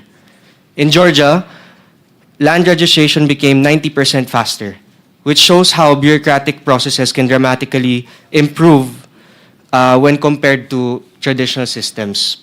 So this 90% faster statistic is benchmarked across different countries, no? And lastly, in Chile, blockchain procurement increased public trust in government projects. And today, this is what the Philippines truly needs the most, no? Rebuilding trust. So let me close. Siguro po, Mr. Chair, you wanted me to discuss a little bit about Good Gov Chain. So Good Gov Chain is a government system, government transparency system for LGUs. So right now, we're pilot testing po with Mayor Benji to upload procurements, infrastructure records, and ordinances po, no? So, kaya po kami mabilis kasi si Baguio is already medyo digitized na po yung documents nila. So it's only a matter of uploading that on the blockchain. Jello, could you repeat that? Ano yung mga documents na in the Baguio pilot? Ano yung ilalagay ninyo on the chain? Procurements, tapos infrastructure project records, and ordinances po. Sa infrastructure records, how deep do you go? Right now po, medyo surface level pa lang po kasi we're in the first phase of testing out the system. Pero meron po kaming roadmap to really embed it into the entire Baguio City. So eventually, pati yung project, yung mga bidders, yung mananalo, yung kontrata, Yes. yung bill of materials, yung completion, yung releases, that will eventually be publicly available dun sa project nyo sa Baguio. Yes, Mr. Chair. Actually, in our system, we designed also different. So we also created an analytic system po, no, na that also records like kunwari, top contractors or vendors or saan po nalagay yung budget, like let's say 40% education, 20% infrastructure. So the analytics dashboard will eventually be more substantial. So so on one hand, you have the immutable ledger, which nabanggit kanina ni Mayor Benji, aabot yun hanggang sa bill of materials, di ba? Kasi yan yung hinahanap ng tao. Yan po yung vision niya. Your Yun yung vision. Pangalawa is the analytics dashboard para mas maintindihan ng taong citizens, bayan. ng Yes. Baguio citizens, saan napupunta yung pera. Yes. No? I'm sure kasama rin dyan yung sources of funds. Yes. Di ba? So is this from the local budget? Is this from the GAA? Is this from a donation? Isasama nyo rin yun siguro. Opo, Mr. Chair. Pero Oo. sa future phases po natin yan. Pero Okay. sa October 15, ang makikita po nila kung ano po yung mga records na po na nakadigitize na nila. So that will be available online. Yes. Okay, itong vision na napag-usapan natin, no? And I think when Mayor Benji was here, klaro naman na nagkakaintindihan tayo. How long will that take? Para lahat yon malagay talaga on your Bayani Chain venture, di ba? To be honest, we haven't fully explored kung gaano na po ka-digitize yung Baguio City, for example. Pero nakadepende po talaga yun sa city po, no? Kung how digitalized are they already? Because from there, we can easily migrate it. Pero if sasabihin niyo pong end-to-end, it might take 12 to 24 months po. Okay. So 1 to 2 years, no? Kasi initially, I also expected na it'll take about 1 year to 2 years Yes po. for this to really be fully implemented, no? Kasi po yung problem po, Mr. Chair, is not really the technology. It's really the processes of uploading it or scanning these documents. Yung po yung matrabaho po doon, Mr. Chair. Sige, dun sa mga individuals na sila yung, kunyari, you have your procurement in Baguio, di ba? May Yes, procurement Mr. Chair. office ka. Gaano kalaking pagbabago sa mga proseso nila yung mangyayari kapag nilagay na sa blockchain yung kanilang mga proseso? Actually, Mr. Chair, kailangan lang nila po ng point person na mag-upload and mag-encode po ng procurement records. But aren't the records already in one form or the other digital?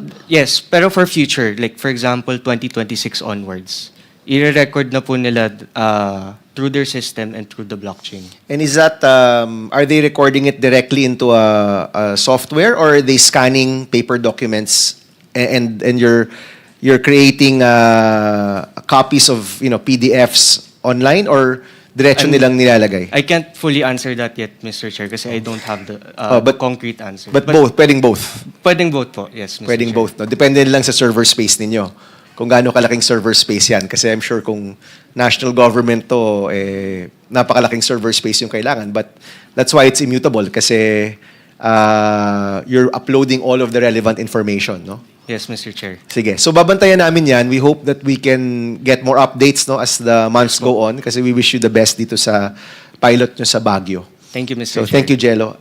Senator, do you have any questions pa? Please. Magandang patanghali po sa inyong lahat. Ako po ay bumabati sa lahat ng mga bisita natin ngayon, lalo po sa aking matalik na kaibigan, Sir Donald. Ako po ay masaya sapagkat nakarating na po tayo dito. Alam niyo po, aking kaibigan, Senator Bam, matagal na po naming pangarap ito ni Sir Donald. Ako po, ang una ko pong exposure dito sa blockchain, 2014 pa. Pero against po ito sa nung panahon po na napakalakas ng terrorism. Ito po ang pinangkontra. Ito po yung ginamit namin sa anti-terrorism para ma-monitor po namin yung mga paggalaw ng pera ng mga terorista. Napakalaki po ng naitulong nito. Pero siyempre, tama po yung sinabi ni Sir kanina, hindi ito silver bullet. Pero ito po yung kailangan natin ngayon. At ito po yung pinakatamang timing at napakagaling ng timing mo, Senator Bam. Ako po ay pinahanga mo. Saludo ko sa iyo, pati pa ako. Napakagaling po ng pagkakagawa ninyo dahil ito po talaga yung solusyon. Marami pong binabanggit yung ating mga bisita na totoo, ito yung yung record talagang mapipreserve natin, sir. Kasi yun po ang kailangan kasi dito sa ating bansa, nawawala yung record. Puro kwentuhan, puro turuan, pag hinanap yung record, nawawala. Ang importante po yung record para meron po talaga tayong maikulong. Opo, yun po talaga at matigilan natin. Kaya ako po ay nagpapasalamat kay Senator Bam Aquino. Ito pong ginawa niya na ito po yung solusyon. Alam nyo, sa bansa natin, marami lang aktivista, reklamo ng reklamo, pero walang hinahatid na solusyon. Ito po yung solusyon. Kaya maraming salamat, Sir Bam. Ako po ay muli 100% na nakasuporta sa inyo. Sir Donald, mabuhay ka. Eto na tayo. Salamat. Maraming salamat, Senator Robin. And of course, the FOI na sponsor po kahapon, we are also fully supportive of the FOI. Thank you. Okay, the newly confirmed Secretary Henry. Congratulations po muli, Secretary Henry.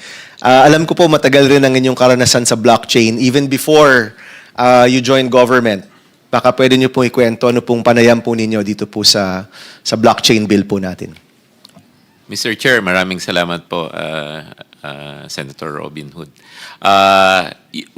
Kahapon po, nung nabanggit niyo yung confirmation ko, doon sa confirmation ko po, natanong po ako ni Senator Lacson, kailangan pa ba ng batas para i-blockchain yung General Appropriations Act? Ang sagot ko po sa kanya ay, hindi naman kailangan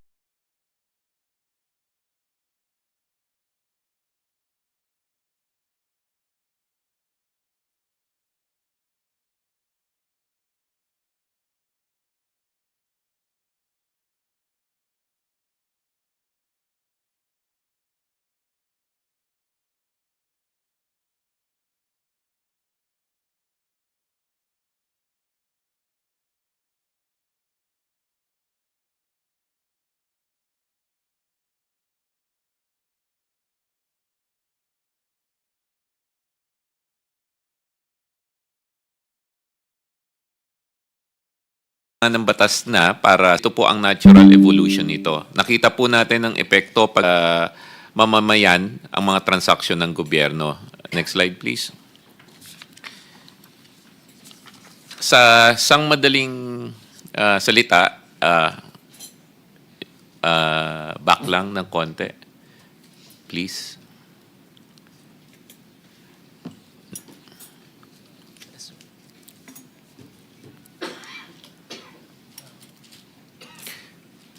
Yung previous Slide. Previous slide.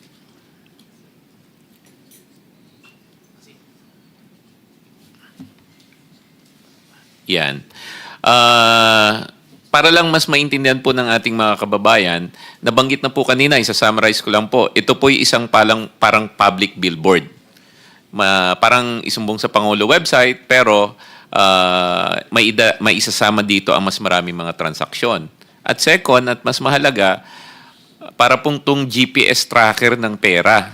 So malalaman nyo mula sa GAA hanggang sa disbursement. Ang kagandahan po nito kung papalarin tayo, pati yung tax na binabayad ng mamamayanan, makikita niya saan pumupunta yung tax niya, saan na-allocate, saan nagastos. At isa po, ma-access nyo po sa cellphone nyo to. Hindi na kayo kailangan pumunta sa opisina po ng mga gobyerno. Pag na-publish po yung front-facing interface po nito, pwede bang pumunta kayo sa portal? Pwede po sa eGov app. Tanungin nyo, ano yung budget natin ngayon? Let's say sa 2026.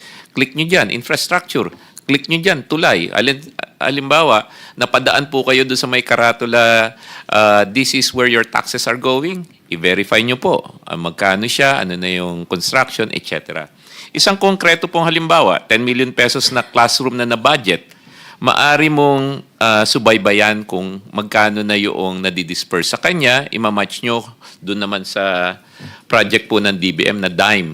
Yung DIME po is Digital Information Monitoring and Assessment. Makikita nyo po as the building is being constructed. And nasabi nyo pa, Mr. Chair, meron ng satellite imaging, marami na dyan. So, habang gumagastos siya, nakikita nyo kung nagagawa yung eskwelahan. Yan po isang konkretong halimbawa. Paano po niya malalabanan ang korupsyon?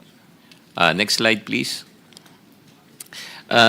Sa blockchain po, one, immutable.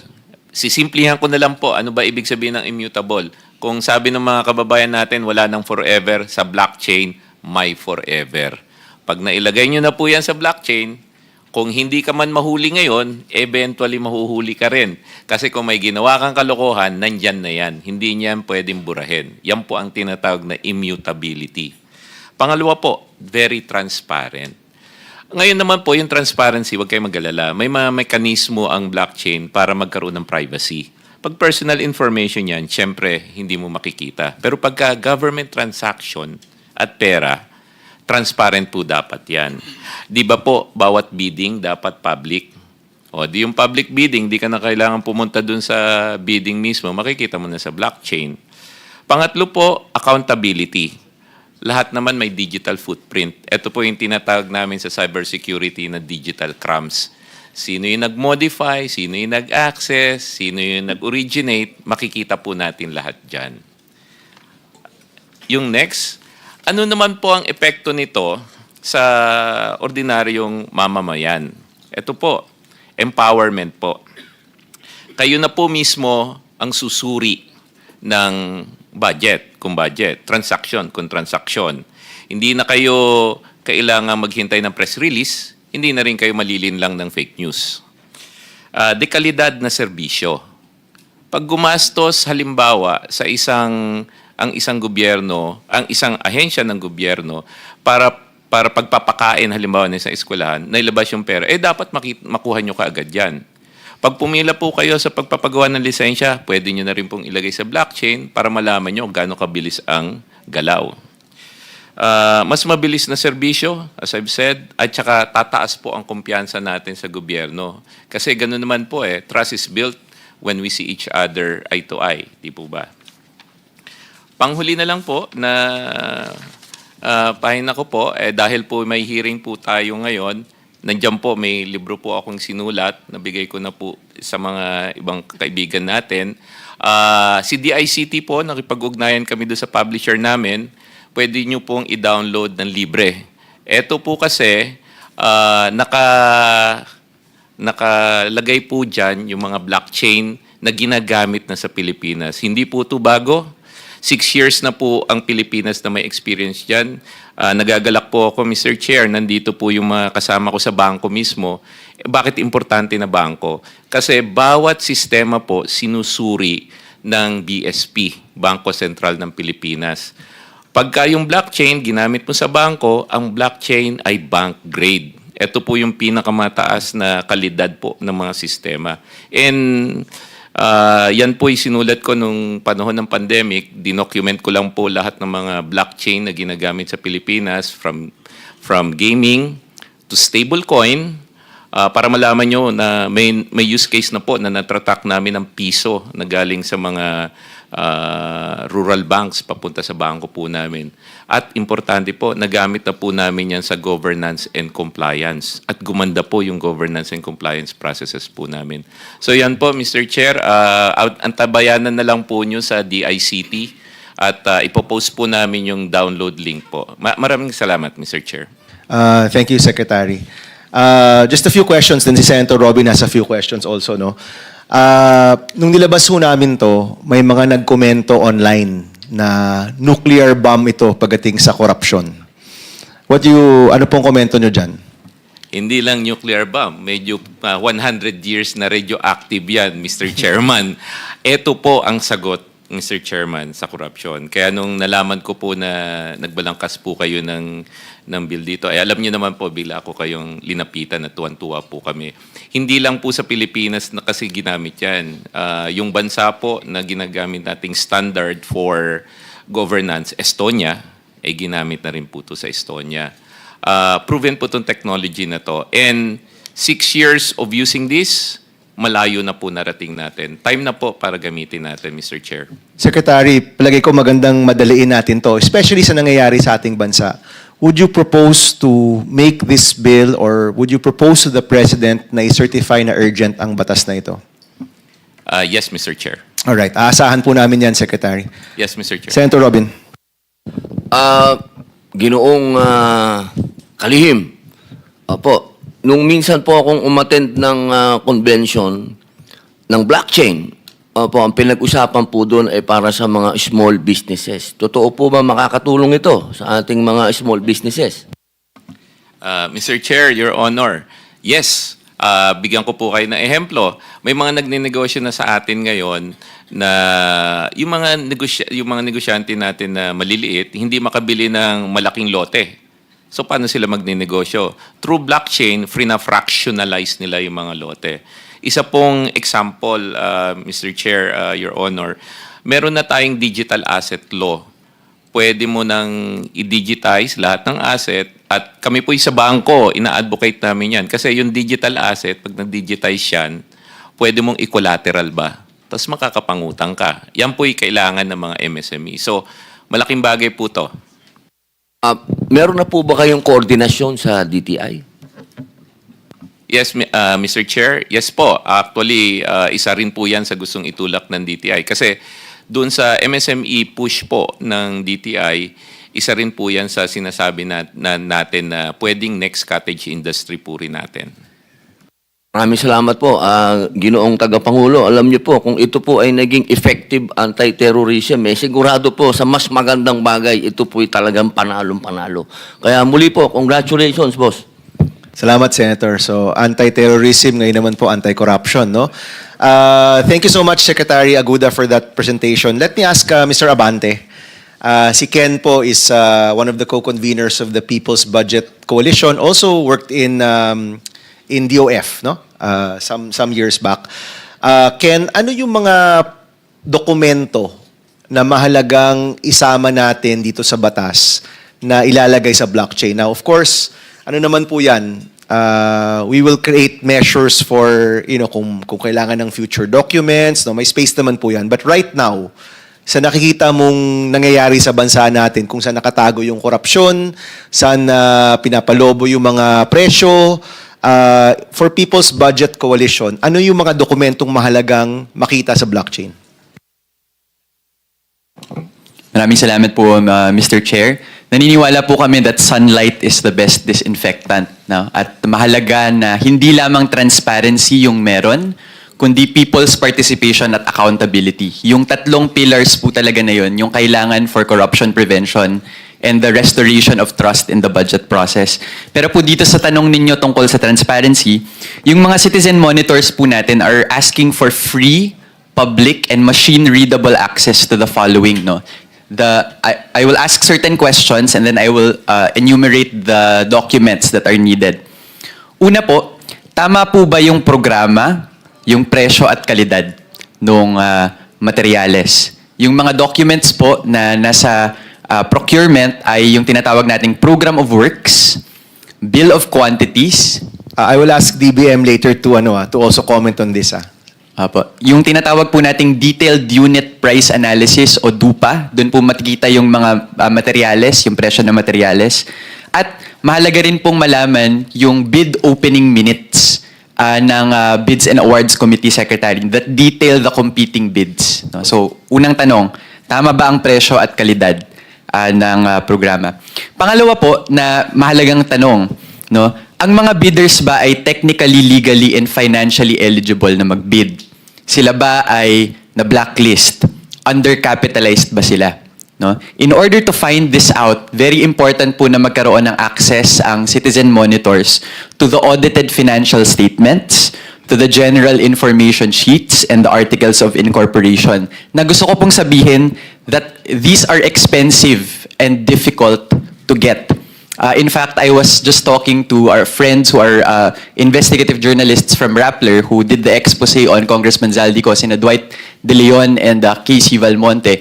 Sinabi po nila na it cost them 30,000 pesos, no, to get these documents from the SEC. We need these to be free, we need these to be open, and we need these to be machine readable. Otherwise po, may hirapan yung mga bids and awards committees to figure out whether these bidders are in fact financially, legally, and technically eligible to bid. Question. Is SEC here? May SEC rep? Yes, ayun pala. Attorney Ong. Are these documents public documents? Meaning no issues for the public to access these documents? Meron lang kayong fees? Yes, Mr. Chair. Opo. Tama, di ba? Yes, Mr. So hindi to walang issue about privacy here, no? None, Mr. Chair. Okay, so if we were to include in the law that all bidders need to have their audited, what are those documents again? Audited financial statements, general information sheets, articles of incorporation. Oh, if we were to include in the law that all bidders for national government projects or programs need to attach these documents, SEC could provide those documents. Yes, Mr. Chair. And our data systems can be integrated also to the blockchain. All right, thank you. Apo. So, still on the concern of bidders being eligible, mahalaga rin pong ma-fast track yung implementation ng tinatawag po nating Ultimate Beneficial Ownership Registry that is actually in the new Government Procurement Act, Mr. Chair. Yung Ultimate Beneficial Owner, it just asks the question, sino ba talaga ang may-ari ng kumpanya? No? Meron bang layers ng mga owners ito that proceed to conflict of interest in the bidding process? Membro ba ng BAC yung actual, may relationship ba yung member sa BAC doon sa contractor? No? Kailangan pong malaman yan. And the Ultimate Beneficial Ownership Registry, which is supposed to be public, is actually already in the NGPA and needs to be fast-tracked as well. In fact, this is part of the SEC and the DBM's commitment under the Open Government Challenge, which we helped push as part of the People's Budget Coalition. So we hope for the fast-tracking of this Ultimate Beneficial Ownership Registry, sir. So, dun naman sa mga bidder information, pagkatapos po nun, yung sunod na tanong, na-deliver ba yung actual goods and services and infrastructure? Ano po yung mga documents na mahalaga dito in procurement monitoring? Una, yung Inspection and Acceptance Reports or IAR na pinipiramahan po ng mga ahensya. No? Importante po na meron yan, including the delivery receipts. No? Kasi malalaman po natin dyan kung sino yung nag-receive. Nasabi niya ba na meron talagang programa? At kung sino yung nag-sign, accountable siya, no? Sa kung nabayaran ba talaga, kung mababayaran ba talaga yung contractor o hindi, no? And then finally po, we can give you a whole list. Medyo mahaba-haba po yung listahan na to. It's also supported by the Right to Know Right Now Coalition, which is a Freedom of Information coalition. Yung next po ay na-audit ba ito ng COA? No? Tragically po, under the current budget system, the Commission on Audit reports are only available up to 2023 because there is a general provision under the current national budget, Mr. Chair, that prevents agencies or the COA from uploading datasets without agencies commenting on it. This makes the audit process opaque, no? Whereas before, dapat natatanong po siya actually during the budget hearings, pero ngayon wala pong information that's accessible by the general public. In fact, the budget and the audits became more opaque no, over the past few years because of that change in the general appropriations law. And finally po, yung open data portal po ng PhilJeps, which is very important. Yung Philippine Government Electronic Procurement System po, mahalaga na magkaroon po ng tinatawag na proactive disclosure ng information. No, yung problema po ngayon sa PhilJeps 1.5, which they're trying to remedy through the modernized PhilJeps, the latest data is that only three, saan na ba yan? Only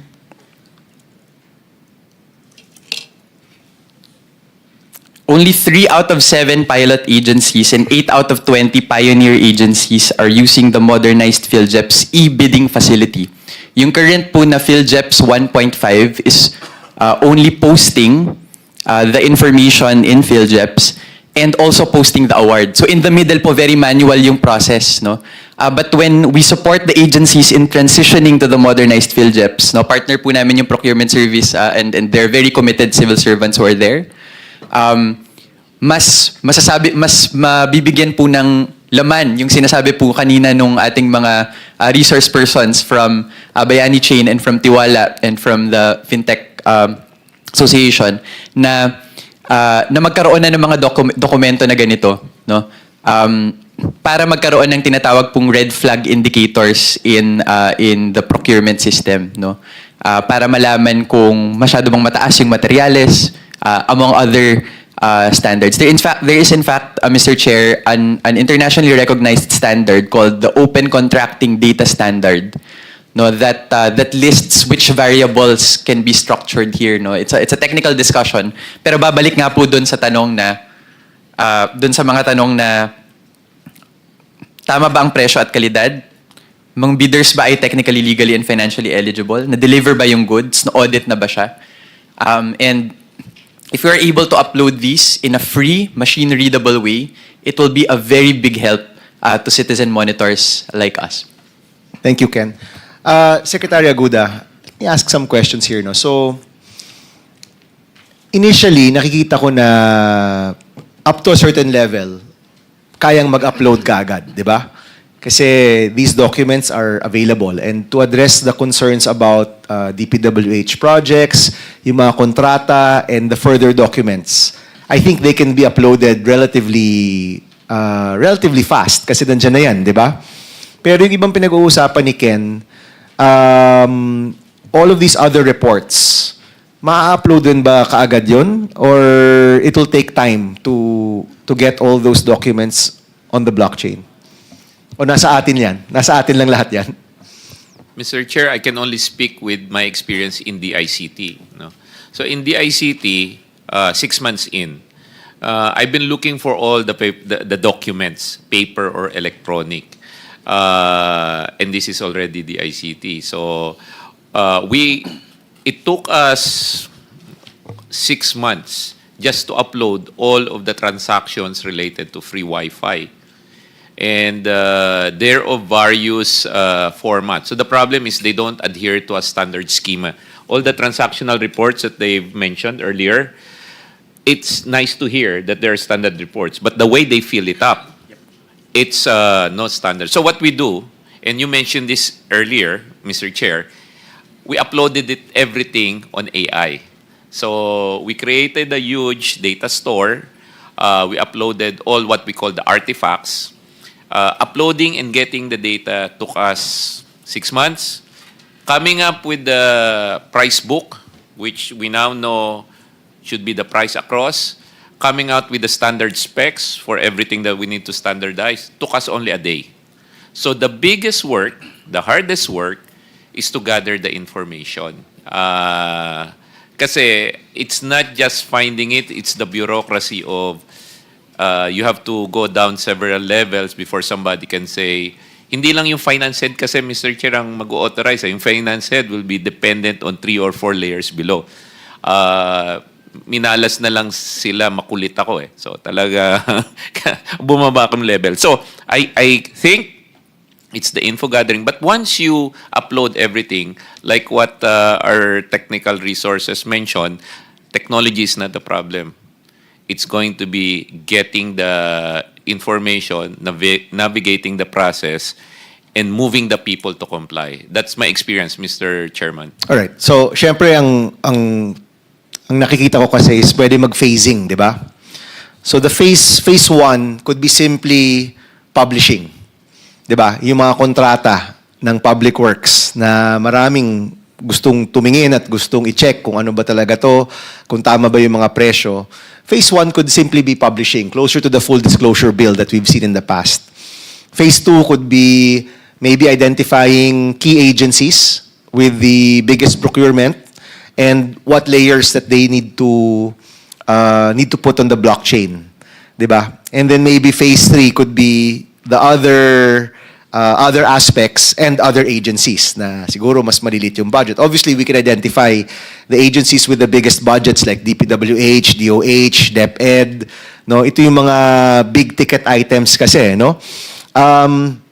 Pero siguro, Sec Henry, tama ba? We can look at a phasing of this. In the first phase, just publishing it, I think, will already be a big win for the people.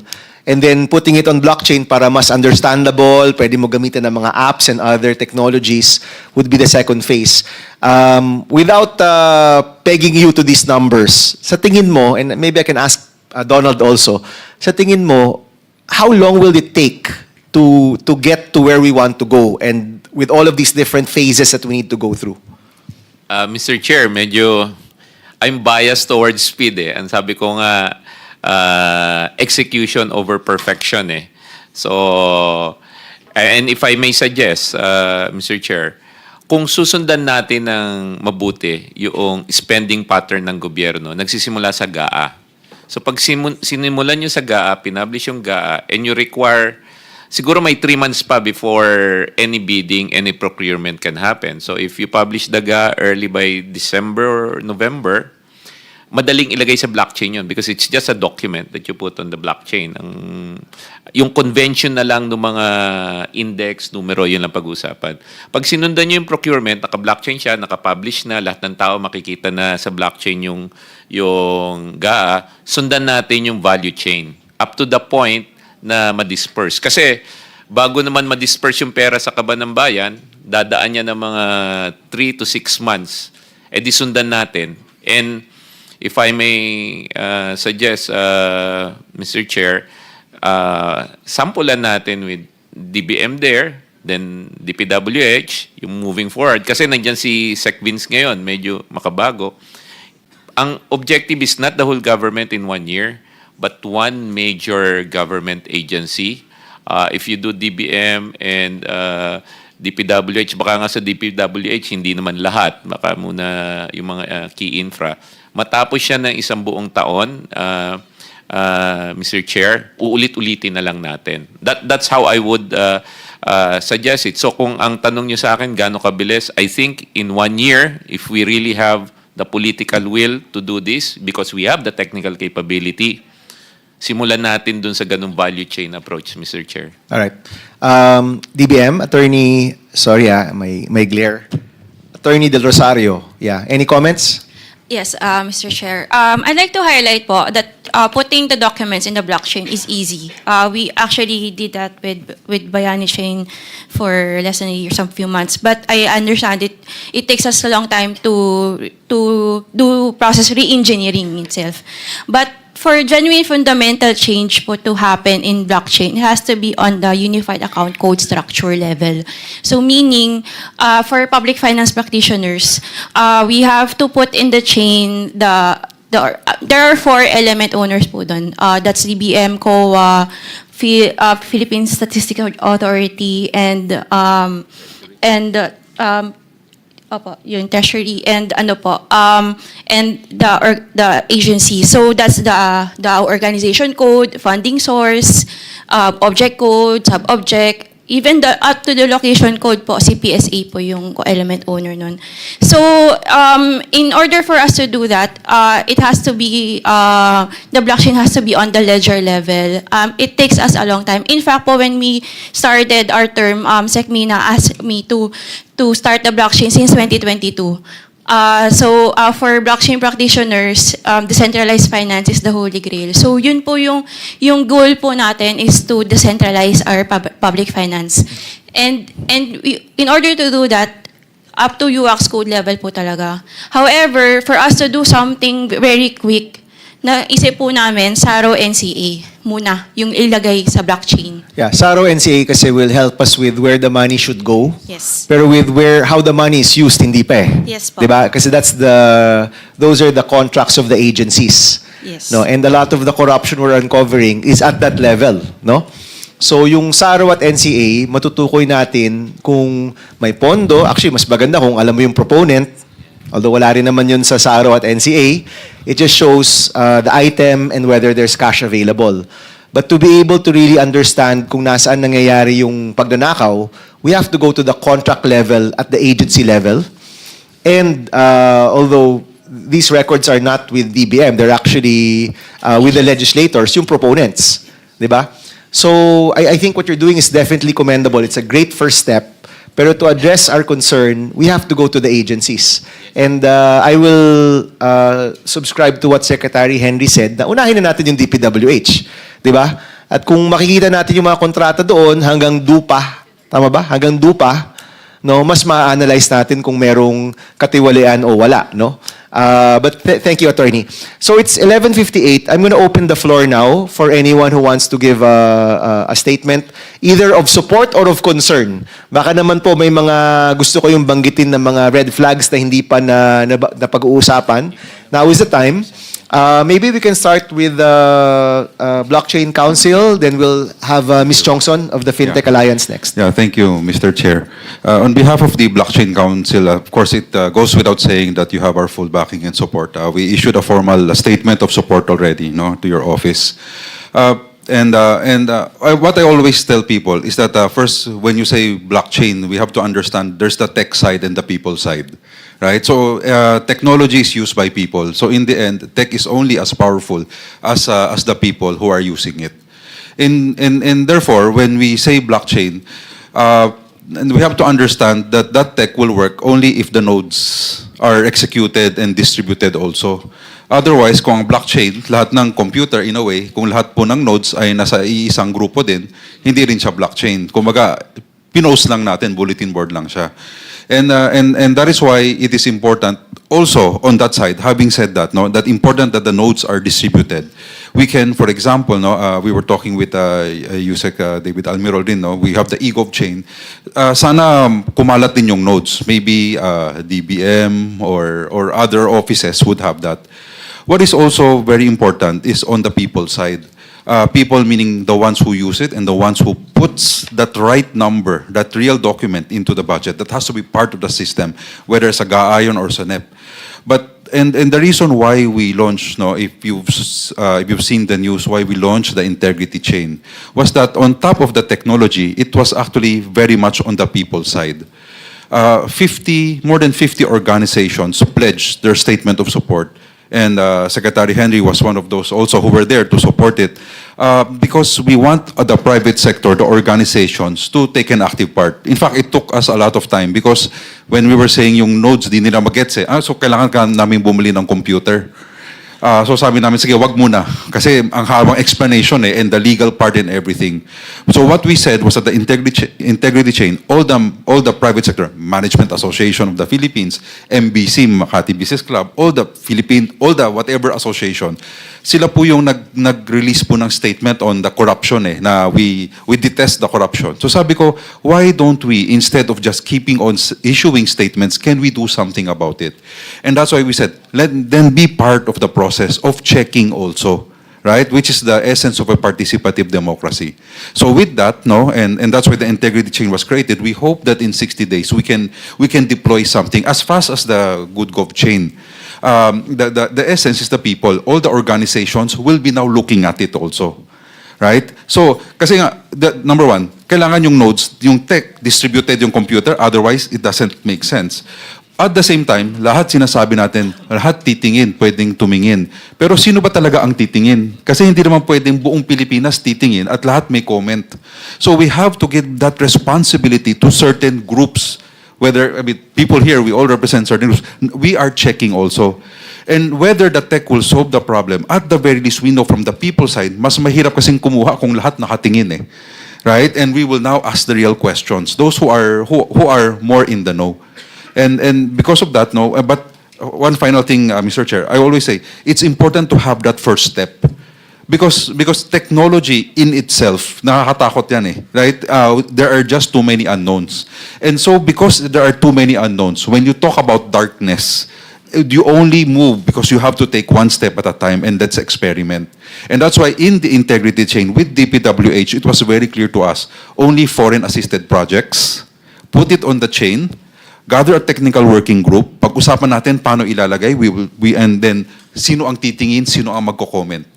And we are more than willing, no, whatever learnings we have, we will provide it to you, Mr. Chair, para makita nyo rin how it's moving. Regarding the DPWH project with blockchain, so it's only the foreign-assisted Yes, projects. correct, Mr. Chair. For the wala, moment. Wala kayong for the moment. Yes. Are you eventually going to go to the local projects? Kasi yan yung pinag-uusapan natin ngayon, di ba? Sa Blue Ribbon, Yeah. yan yung mga na-expose. As Secretary Dizon, have you talked to Secretary Dizon That's about right. putting the locally funded projects or the GAA funded Yes. projects on the blockchain? Yes, Mr. Chair. Pero what is always important in any tech adoption is always the MVP. It's always the pilot first before it explodes. So the foreign is the pilot, right? Correct, that's Anong right. timeline mo to include the local projects? We haven't discussed that, no? But our target is that in the next 30 to 60 days, dapat we have one pilot done, and then in the 90 to 180 days now, we scale it immediately. Because like any pilot, like, Yes. di ko rin pwede sabihin 90 days, okay na eh. Because like any pilot, you will have to test and learn, adjust, and we're changing systems and processes eh. And there, again, it's a tech part and the people part. What we can assure of, is because everyone is now watching, we will have to move fast because we're all committed to this. Yes. So thank you for that, Donald. No? So ang nangyayari is may pilot si Bayani, si Tiwala, you're all doing your own work. Yes, sir. Of course, you have the pilot already with DPWH. DBM has its own work here. We will use the committee as a way to gather the best practices. That's right. And I'm assuming Sec Henry will be on top of this kasi in the law, it is the ICT that we that we put on top of this initiative. Gamitin po natin tong hearings and ito pong committee to really get the best practices, no? So we're able to move fast.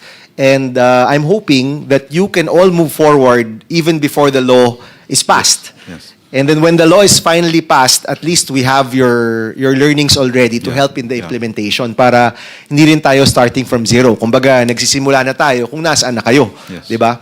And that will be a big help. But ang nakikita ko rin dito, I think more or less we have the same idea in mind, no? Yung mga iba't ibang presentations, parang malinaw naman kung saan natin gusto tong dalhin. Pag malinaw na yon, pwede na nating ilagay kung ano yung mga steps na kailangan para maabot yon, no? But in your case, Donald, you're looking, I mean, you've read the bill, you know the vision. From your perspective, can this be done in a year? Or less? alam mo, Or Mr. I know Chair- it's difficult to say, no? Yeah. Pero just to help us lang understand, sa tingin mo, how long would it take to... Mr. Chair, it's always, I always believe it's always the political will. Because the tech is always there. Alam mo who taught me blockchain? Were a lot of my students who played Axie Infinity. People ask me, pwede mo igawing very Filipino, very simple? Sabi ko, mas magaling nga sila sa atin eh. They're there, they're ready. But it's us who are here who has the power to create change. Tayo ang magsabi, tayo nag-wait lang. Diba? So I think we can, if there is that political will. There will be a lot of changes from an organizational perspective, from the lawmakers and all of us, right? Pero once we said, let's do it. And tama ka, Mr. Chair, eh. Because all of us here, we're all in a way, if we apply parang blockchain and then put it into a bill, it's very academic. All of us now, we're testing and testing. So let whoever has the best case later on, diba? And no one will have it eh. So we will learn from each of us and then now we can provide the best solution. Yeah. And this committee can be the venue for Yes, that, no? yes, sir. Sabi nga, kung gusto, maraming paraan. Yeah. Kung ayaw, Yep.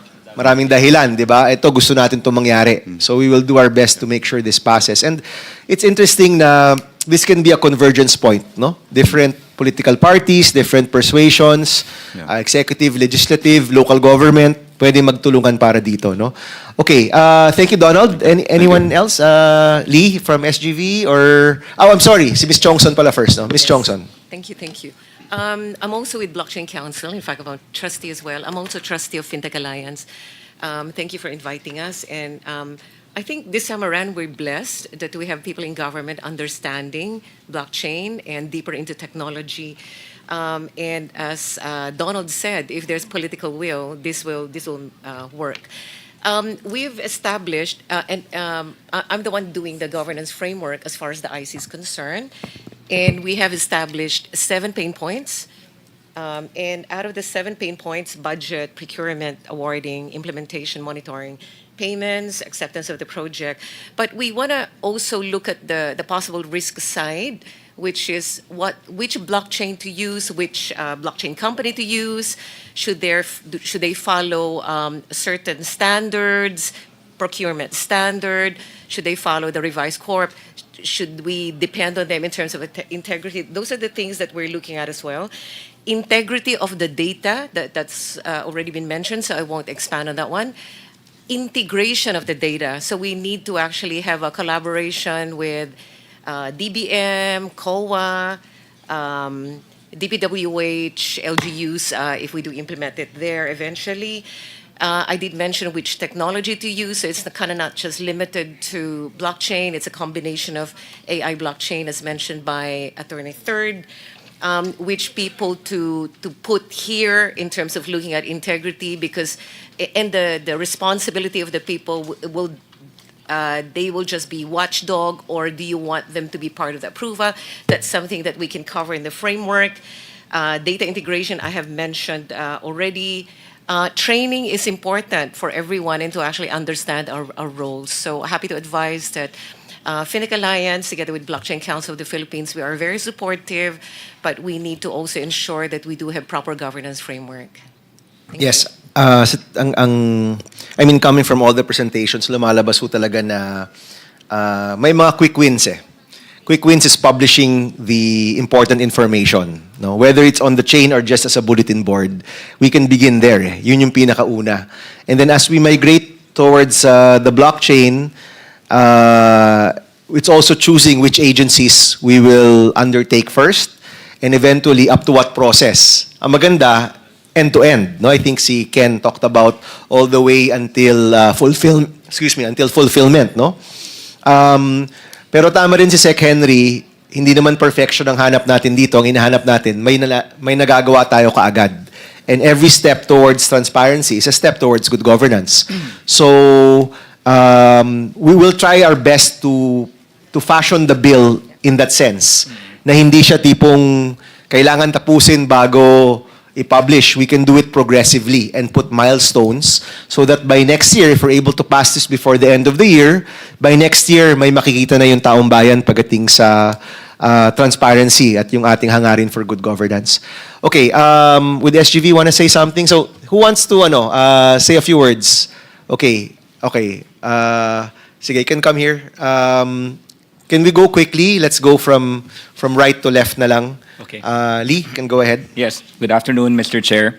So, for SGV, we would like to give our full support, especially to the spirit of what this bill is trying to achieve. It's really about creating the transparency and the permanency of the record, right? But I wanted to really talk about SGV. We're known as an audit and accounting firm, but essentially we're a multidisciplinary firm where we have advisory and consulting. And that's why we are so passionate about this, because we can bring in the discipline of audit, of the process, and then marry it and how you can do it with technology, right?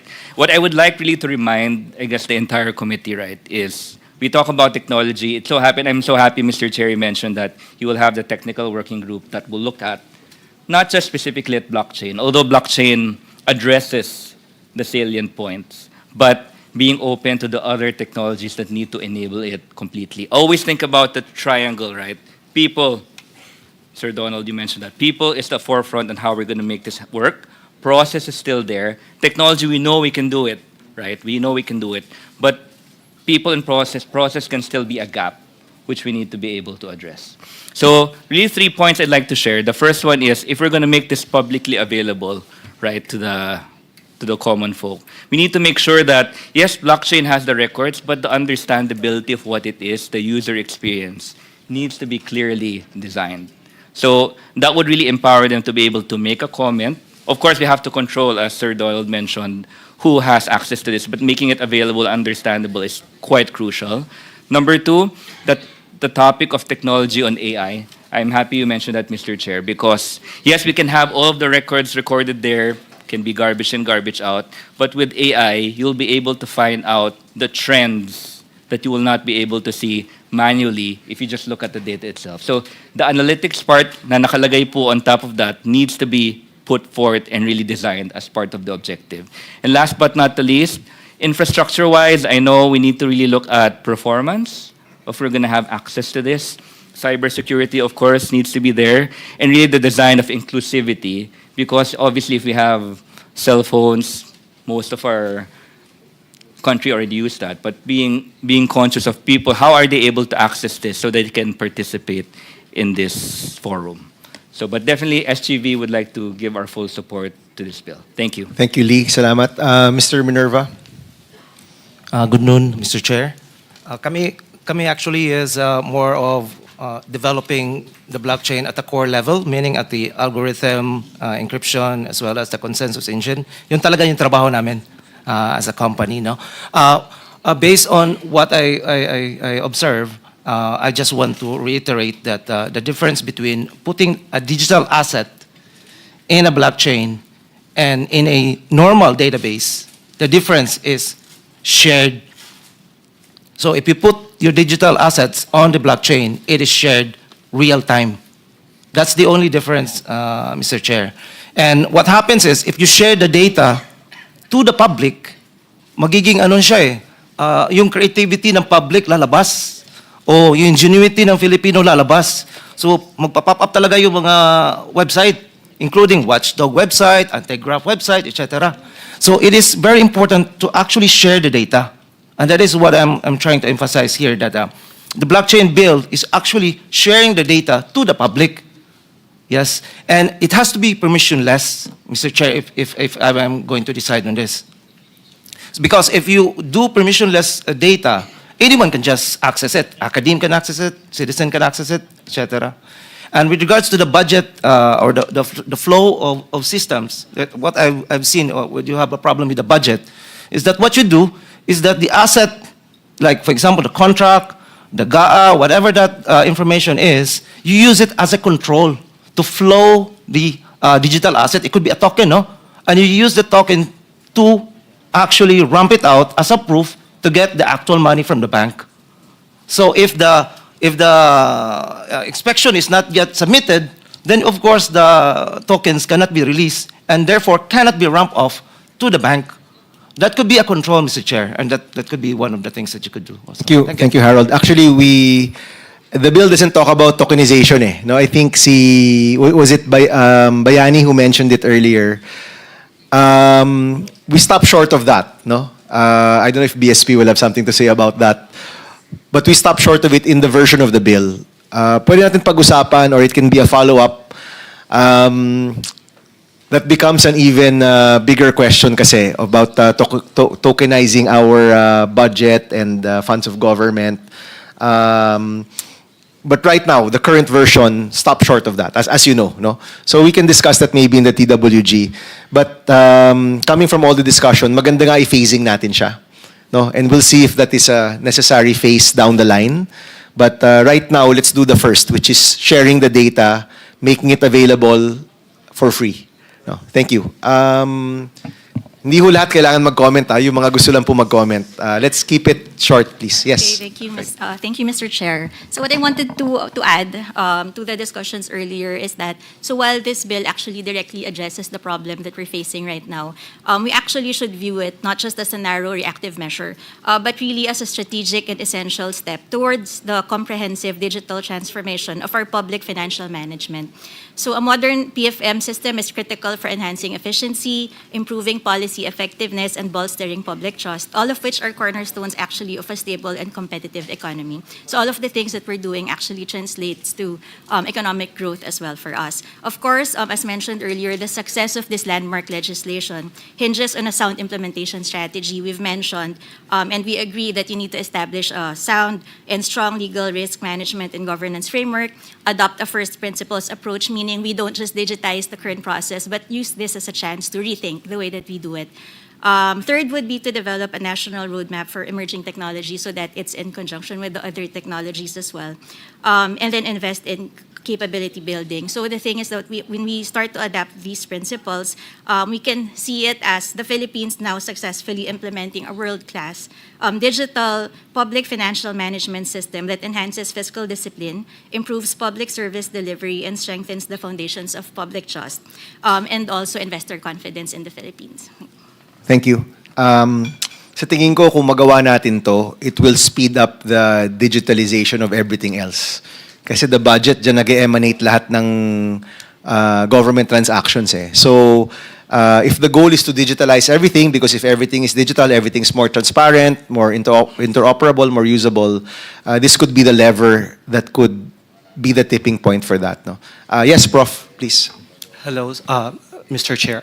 Idadagdag ko na lang po, isang item is, baka since we're in the process, we want it digitalized, baka we can include to have an interoperability standards na rin as part of the bill. After finishing this, madali ang digitalization for the... Yes, thank you, Prof. Definitely, that's important kasi gusto ho natin ma-analyze yung data. Not just for it to be seen as a PDF, but that it can be analyzed, it can be visualized, it can be used by common citizens. So thank you. Who else wanted to say something? Sige po, si Sir Franz, and then si Mark, Attorney Mark, and lastly si Attorney Eugene. Sige Thank po. you, Mr. Chair. This is just a quick comment. So we fully support the bill. DOST fully supports the bill.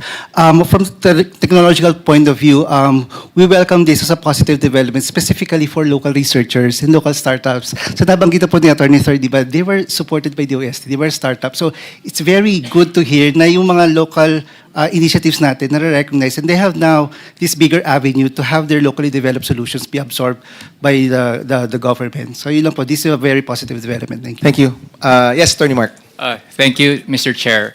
Mr. Chair, so we appear today on behalf of the board and members of the Blockchain Council of the Philippines. So we'd like to think we represent most of the Web3 and blockchain community and licensed blockchain and crypto players. So, Mr. Chair, we'd like to share with you, of course, that we fully support this. We really think that what makes Senate Bill 1330 historic is its ambition, no, Mr. Chair. So, of course, like we have a prepared statement we shared with you, but I'll just cut it short. Of course, with ambition, it must be tempered by practical design. That's why we're really pushing for a phased implementation, as we have been saying here repeatedly. It is also clear to define, we clearly define governance. We have been saying repeatedly earlier, immutability, right? So what's important there, Mr. Chair, is of course, of course, it prevents tampering, but you have to understand that the mistakes there, if sabi mo nga, garbage in, garbage forever. So we have to make sure that there is strong data governance, no, with respect to putting this into the blockchain. Also, I'd like to remind everyone that, Mr. Chair, blockchain is not new to the Philippines. The BSP is here. We can learn from the BSP. We're one of the few countries in the world that has the virtual currency exchange license or regulation since 2017, Mr. Chair. Our SEC, led by Attorney Paulo Ong, we have the Crypto Asset Exchange License, CES. Of course, a license from the SEC. Our central bank also initially conducted studies pertaining to central bank digital currencies, no? So CBDC. So they have studied this technology already. So I think we can learn from that. Siguro just to close, Mr. Chair, on the legal side, I'm also kasi a lawyer, no? I think what we just have to look at is, let's say, the enforceability, sige medyo technical na ng konti, of smart contracts, di ba? Yan yung sa likod ng blockchain eh. So you have to you've been asking, Mr. Chair, do we need more laws? I think, of course, this one would really instill the putting the budget in the blockchain. But we already have the basic laws, Mr. Chair. Digital contracts are already covered, and digital signatures under the E-Commerce Act. So putting the budget and the blockchain covered yan, per problema na what we need to study further is enforceability of smart contracts in court, in accounting standards and the like. So that's, I think, in the technical working group, we need to study that further. Thank you, Attorney Mark. Maraming salamat. Sige, since we're going right to left, Attorney Eran and then Attorney Eugene.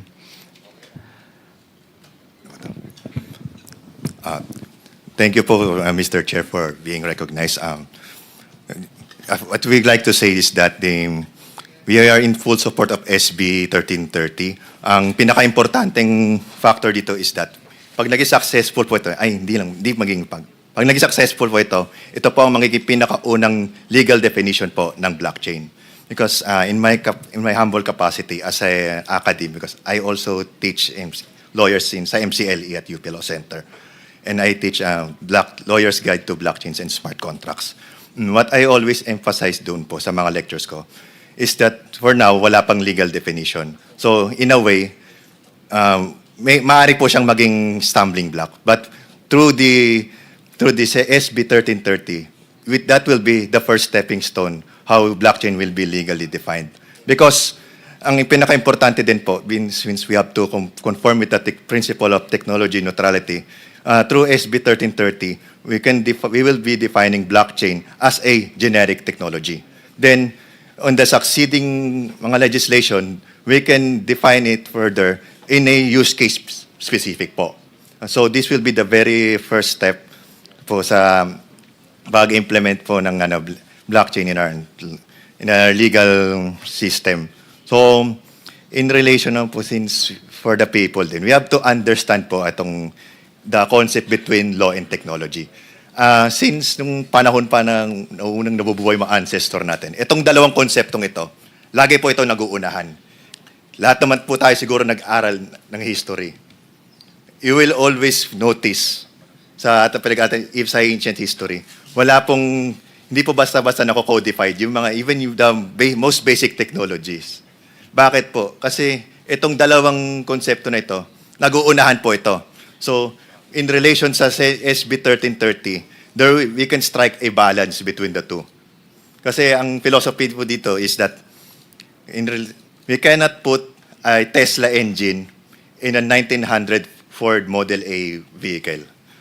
Ang ibig sabihin ko po nun, the Tesla engine is the technology and the Model A, figure of speech, is yung mga legal frameworks po natin.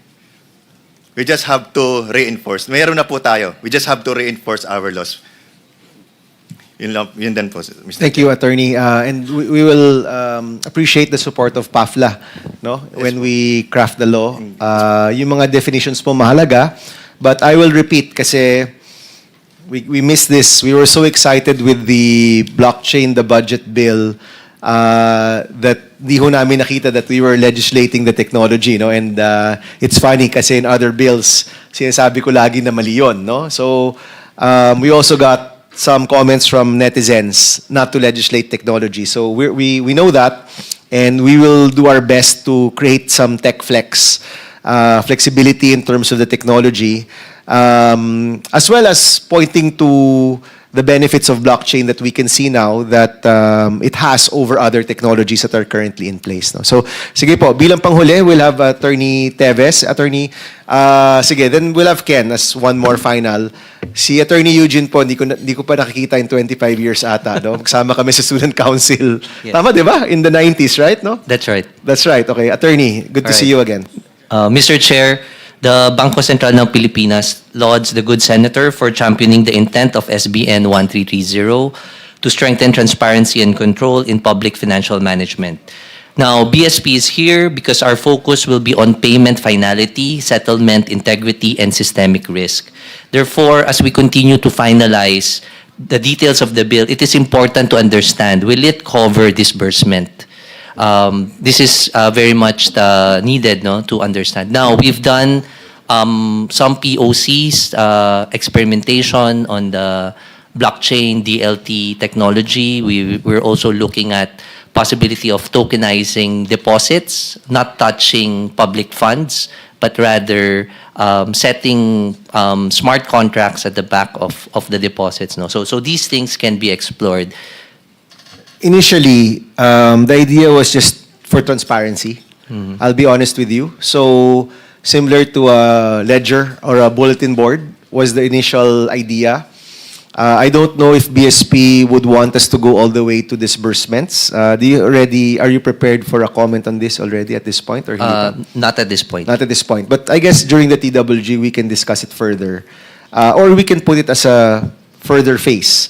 But in the first phase 1 or phase 2, I think we just need to push for transparency. So similar to the Full Disclosure Act and making sure that the records are immutable, dun muna tayo magsimula. And then we'll move towards disbursements, smart contracts, other aspects of the value chain, which may need more reforms in the agencies. Ang worry ko kasi, attorney, is kung hihintayin natin yung mga reformang yon, baka hindi natin magawa yung una natin gustong gawin, which is to push for transparency. That's right. But of course, we will welcome BSP's suggestions, comments, and recommendations here. All right. Thank you. Thank you, Mr. Chair. So let me have Ken, and then I'll give the last word to Secretary Henry. No? Sige po, Ken. Thank you, Mr. Chair.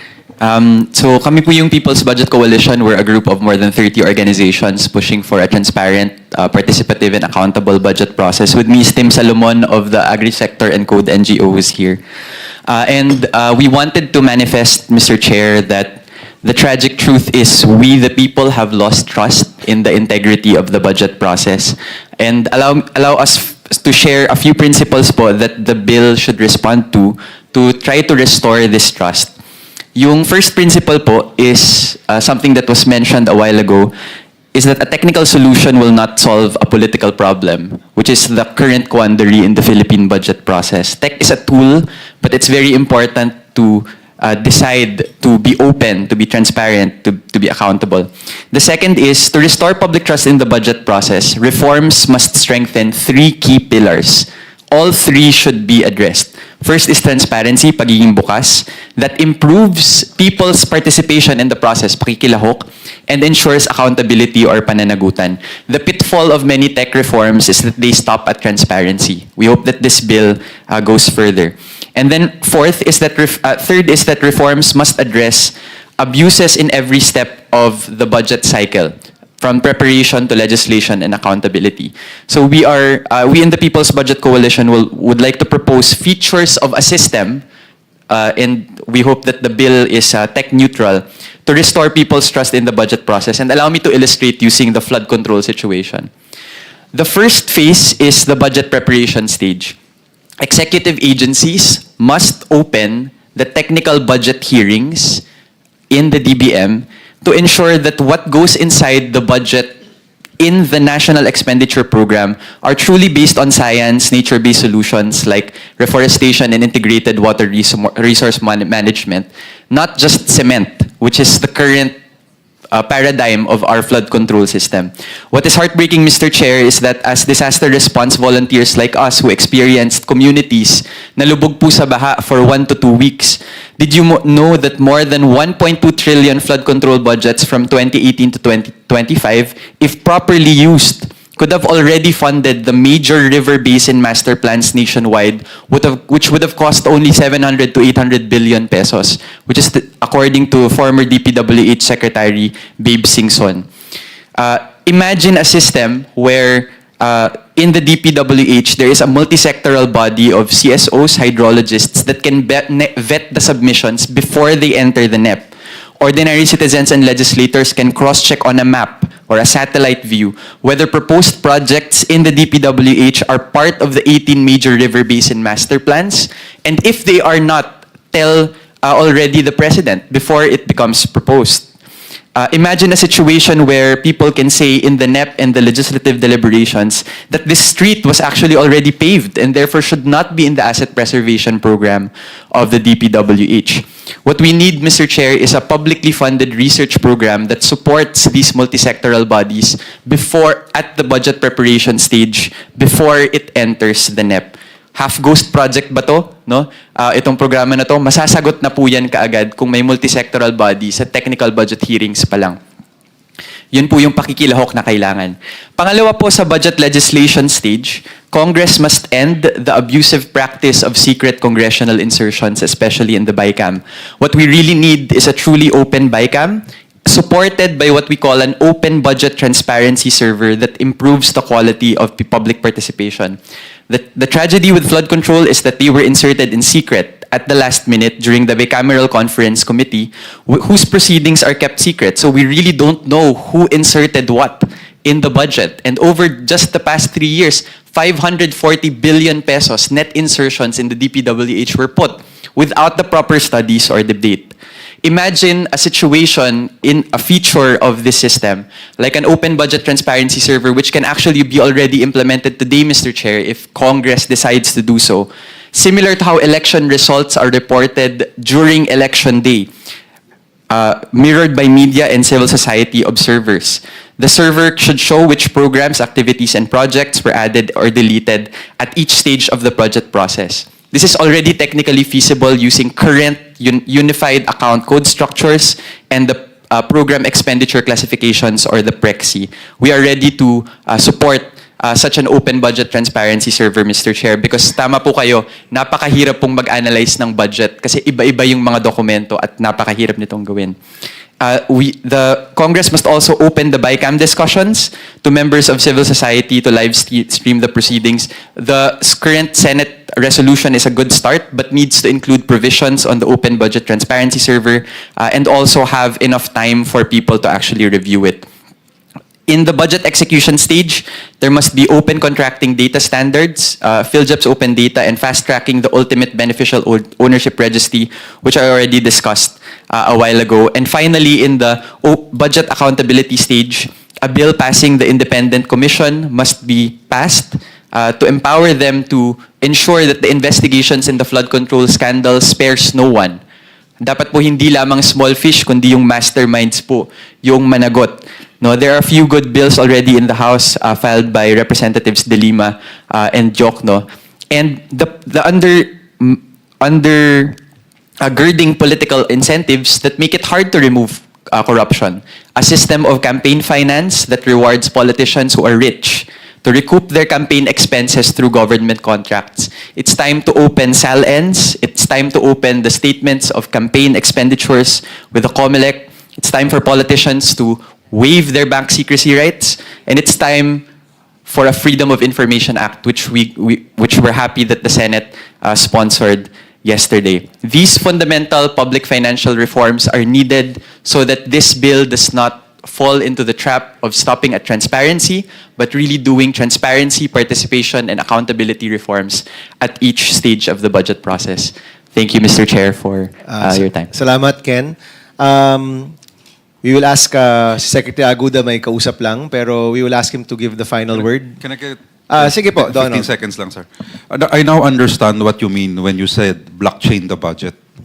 Because after this discussion, I realize you're invoking the principles of the blockchain, which is transparency, immutability, and accountability. In fact, now I understand when you said blockchain the budget, it means making sure that the budget is transparent, immutable, and accountable.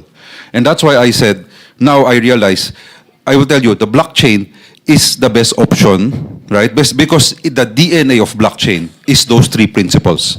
However, blockchain has to be done right. Because if not, we will be just putting all of these, so many options, all of these things. We have to be guided properly. So if blockchain is done right, then we can be sure that the budget follows that. All right, thank you, Donald. So, Secretary Aguda, blockchain done right, no? So, I'll give you the final word. Can this be done? Kaya ba to? Kaya natin to, no? Mr. Chair, kaya po to. Ang salaysay po ng pagsugpo ng korupsyon sa ating henerasyon, nagsimula po sa pagpapakita ng Pangulo ng mga flood control projects. Yan po yung sumbong sa Pangulo website. Nakita po ng buong bayan ang transformative effect ng digital, lalo na ang transparency.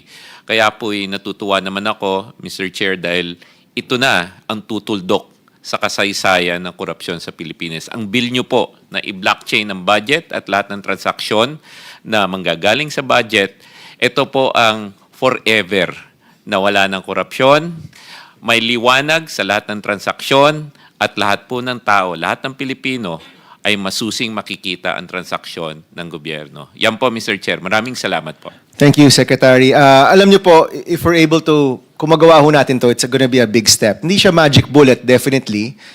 Marami pang ibang mga bagay na kailangan gawin, but will be an important step. I would say it's the biggest step towards transparency in the last 20 to 30 years or even more.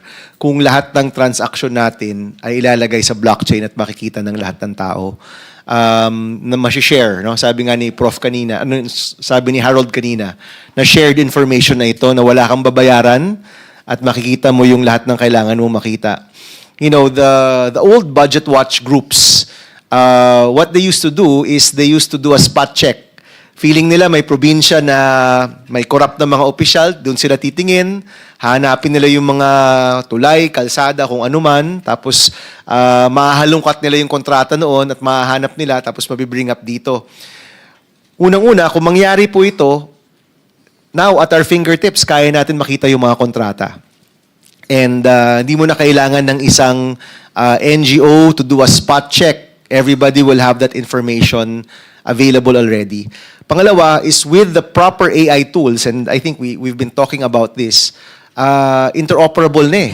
Kaya mo nang i-analyze, kaya mo siyang makita through satellite imagery, kaya mo siyang maaral, and with citizens groups, kaya mong ma-check on the ground kung ano yung nangyayari. So suddenly, yung kayang gawin ng isang NGO na noon napaka-specialized, you can have thousands of that all over the country. Pwede siyang localized, pwede siyang city-based, municipality-based, province-based, lahat nakabantay.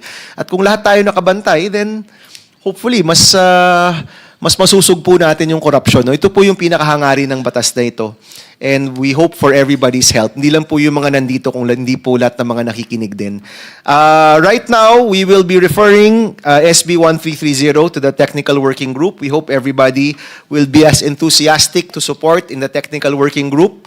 Rest assured po, marami pa pong pagbabago makikita kasi nung ginawa po namin yung unang version, opisina ko lang po yan. No? But ngayon po na nandito na tayong lahat, we aim to really make this a good bill, and we hope to fast-track this bill with the support of the executive and our friends at Congress at makita ho natin yung napakahalagang batas na ito na mapasa at ma-implement at the soonest possible time. No? So maraming salamat po.